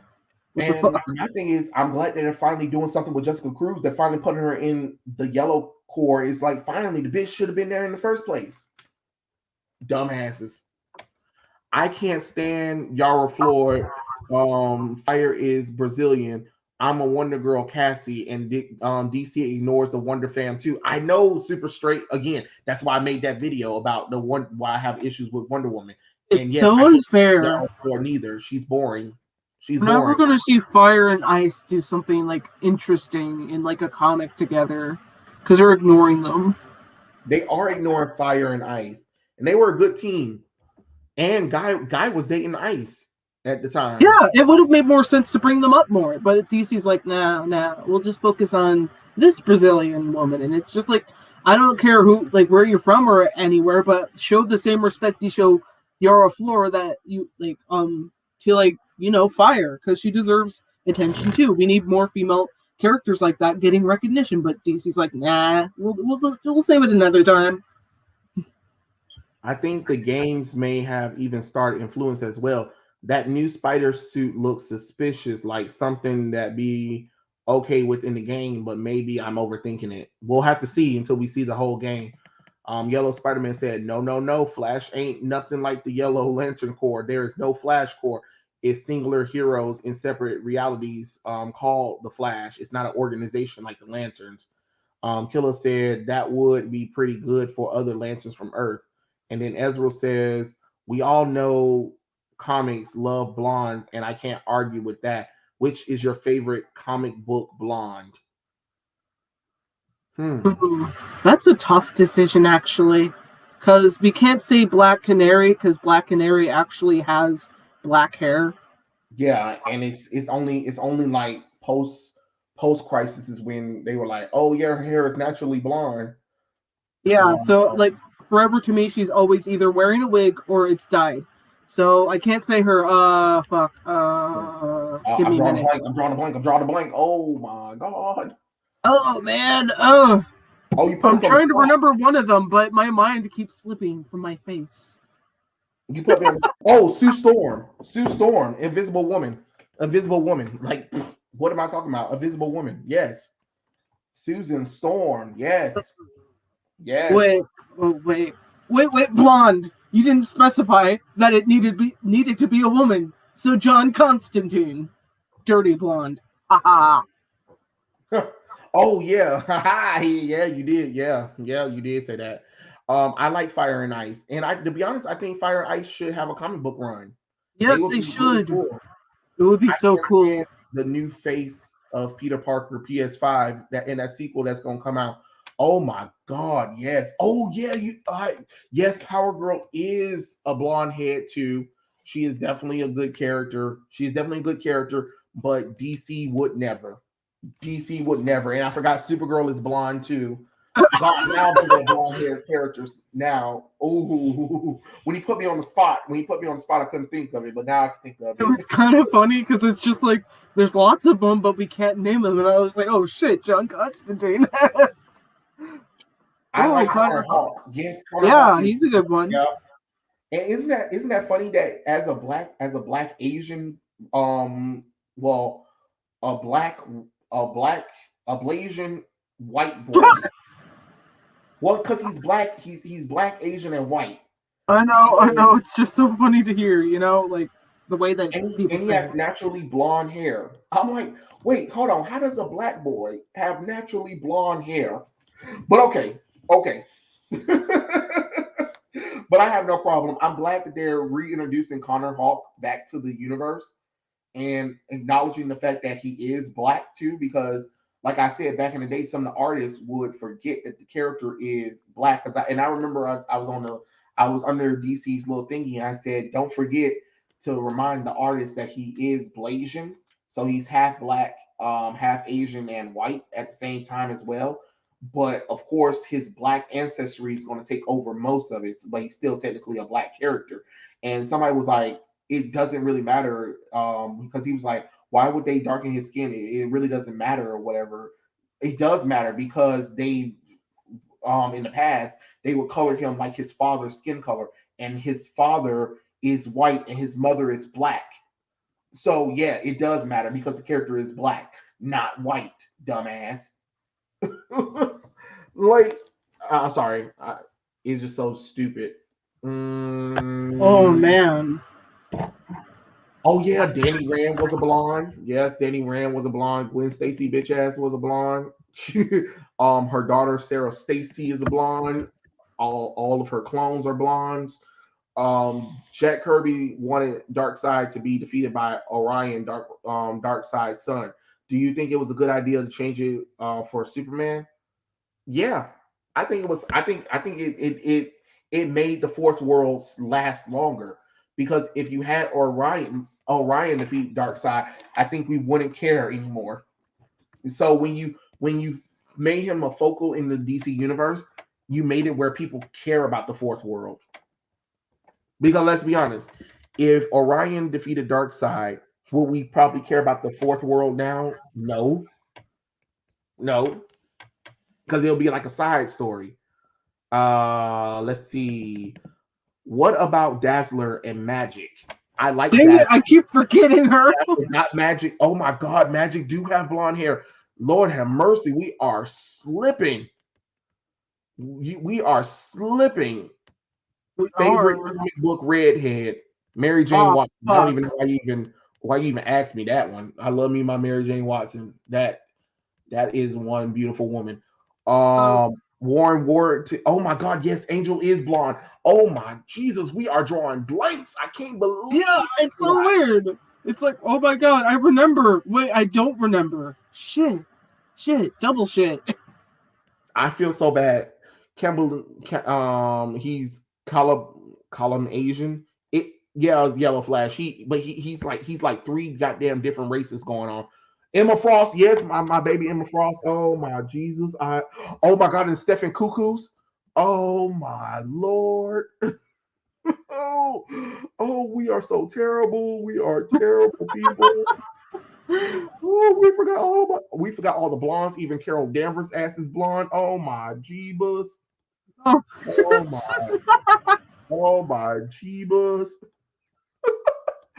Oh God. Stephanie Brown. Yes, Stephanie is blonde. Oh my Lord. Shut up, y'all. We are drawing. We forgot. Oh, Starfire is redhead too. Boom Boom. Yes, Boom Boom is. Matrix. Yes, Matrix Supergirl is blonde hair too. Oh my Lord. Yes. Oh God. Oh, Kate, we drew so much blank through the blonde. How did we forget blondes? I How don't did we know. forget I'm still trying to figure out who's a good redhead to like think of. Like, Starfire? Barbara Gordon, Mary Jane Watson, Jimmy Olsen, Iris West, Ariel. Oh wait, hold on. That's the wrong character. Wrong character. uh, Got ahead of myself. Got ahead of myself. Roy Harper. Yes, Roy Harper is redhead. Wally West, of course. Oh yes, Cannonball is blonde too.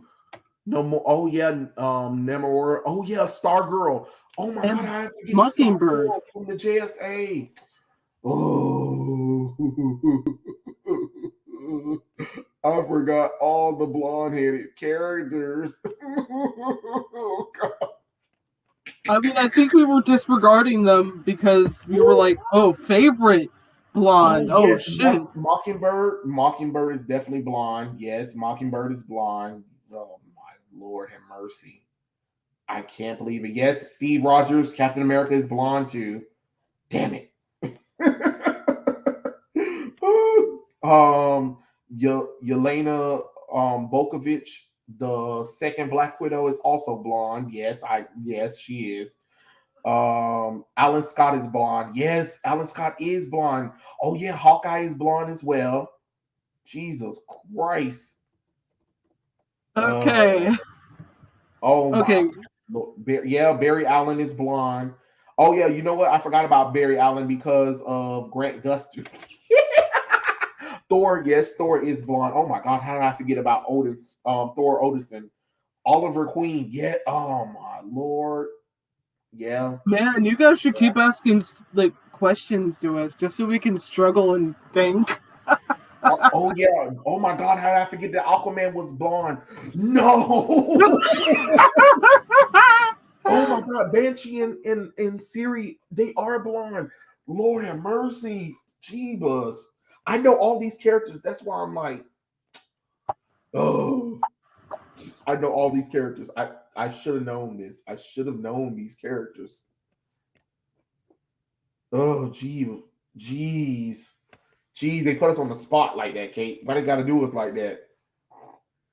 Flash Thompson. Damn it! Damn it! I forgot that Flash was a blonde. Oh, oh God! Of course, I forgot they probably talk about Dazzler as well. The girl who plays Dagger, she's blonde too. I'm like, damn it. Steve Trevor, Cassandra Long. Oh my God, Cassandra Lang. Yeah, she is. Yeah, Arrowette is blonde as well. Cassie Stanmark, Wonder Girl, is blonde as well. Damn it. Oh God.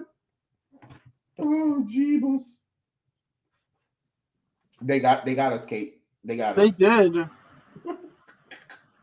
We are doing. I think that's it, right? For everything that we want to discuss about. Do we need Yeah, I can't to? remember anything else. I mean, I felt like there was probably something I was going to talk about, but I feel like it's just kind of slipped my Yeah, I think mind we now. talked about. I think, of course, everybody knows about the whole Steve Ditko family suing Marvel and Jerry Siegel's family suing DC for the rights of the characters as well. So that's something crazy too to see. But hey, I just wish these companies would pay these people. That would be something. And of course, yes, Jason Todd was originally blonde, but we don't talk about that because it was a mistake. Yeah. It was Wait, a, wasn't Jason Todd actually a redhead? no, he was blonde. It was He was weird. blonde? Man, Yeah, why is everyone confusing me today? Oh, man. I had an argument with someone why Superman shouldn't be black. They said Jesus had been portrayed by black people, so why can't Superman be black? What's a good response? Are you stupid? Like, what the hell? We're talking about a fictional character that's been shown depictions of. With Jesus, he can be kind of depicted in as anything because there's really not much descriptions that you can really go off of anyway. And on top of that, he most likely wouldn't be white because Jerusalem and them are in the Middle Eastern. So, but Superman, 1938 Action Comics, like first appearance. What did he look like? White with black hair and blue eyes. Like, let's stop being stupid. Clark Yep. Kent is what he is. That is the skin color he was born as. Just like Black Lightning was born as a black man. Just like Shang-Chi was born as an Asian person. We can't change these skin colors of fictional characters just because. It's stupid. It's dumb. Dumbasses. Oh yeah. Adam Warlock. Haven't seen him in forever. So, it is what it is. Oh yeah, Star Lord is blonde too. Before I forget that one. Oh, my goodness. But yeah, I guess we're But nearing the end, so But yeah, yeah. and we're gonna wrap it up, guys, with our final thoughts about the whole fandom toxicity. Basically, fandom toxicity is bad, but at the same time, what I want people to understand is stop blaming the fans and stop trying to use a broad stroke of the reason why everything happens is because of fans. Because at some point we have to look at Hollywood as the fault of a lot of things. Fandoms have toxicity, but fandoms are not toxic. That is my wrap up. What about you, Kate? I feel like what you just said, yeah, that is definitely it. Like, there's nothing you can really do because I think the companies just raise the toxicity more because of they're pushing their thoughts and opinions on politics and all this other crap we don't care about and making fans argue with each other, and they have all these different topics that just don't do well in specific events. You get what I mean? Yeah. Oh my Yeah. gosh. Ugh. Oh yeah, I get super straight. You guys are right. Just like Henry Cavill said, I wouldn't say toxic. I would say passion.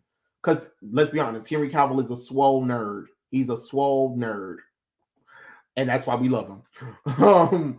But yeah, until next time, everybody. It's Trey. You guys can follow both me and Dazzling Kate on our YouTube channels, and our Instagram handles will be down in the description below of the video. And I appreciate everybody from watching. Kate, you got any last words you want to say? I hope you all have a nice and good night. Until next time, we stay safe and sleep well. I'm already like lost of words right now due to the whole blonde moment. All right. And me and Kate are signing the hell out of here. Bye, everybody.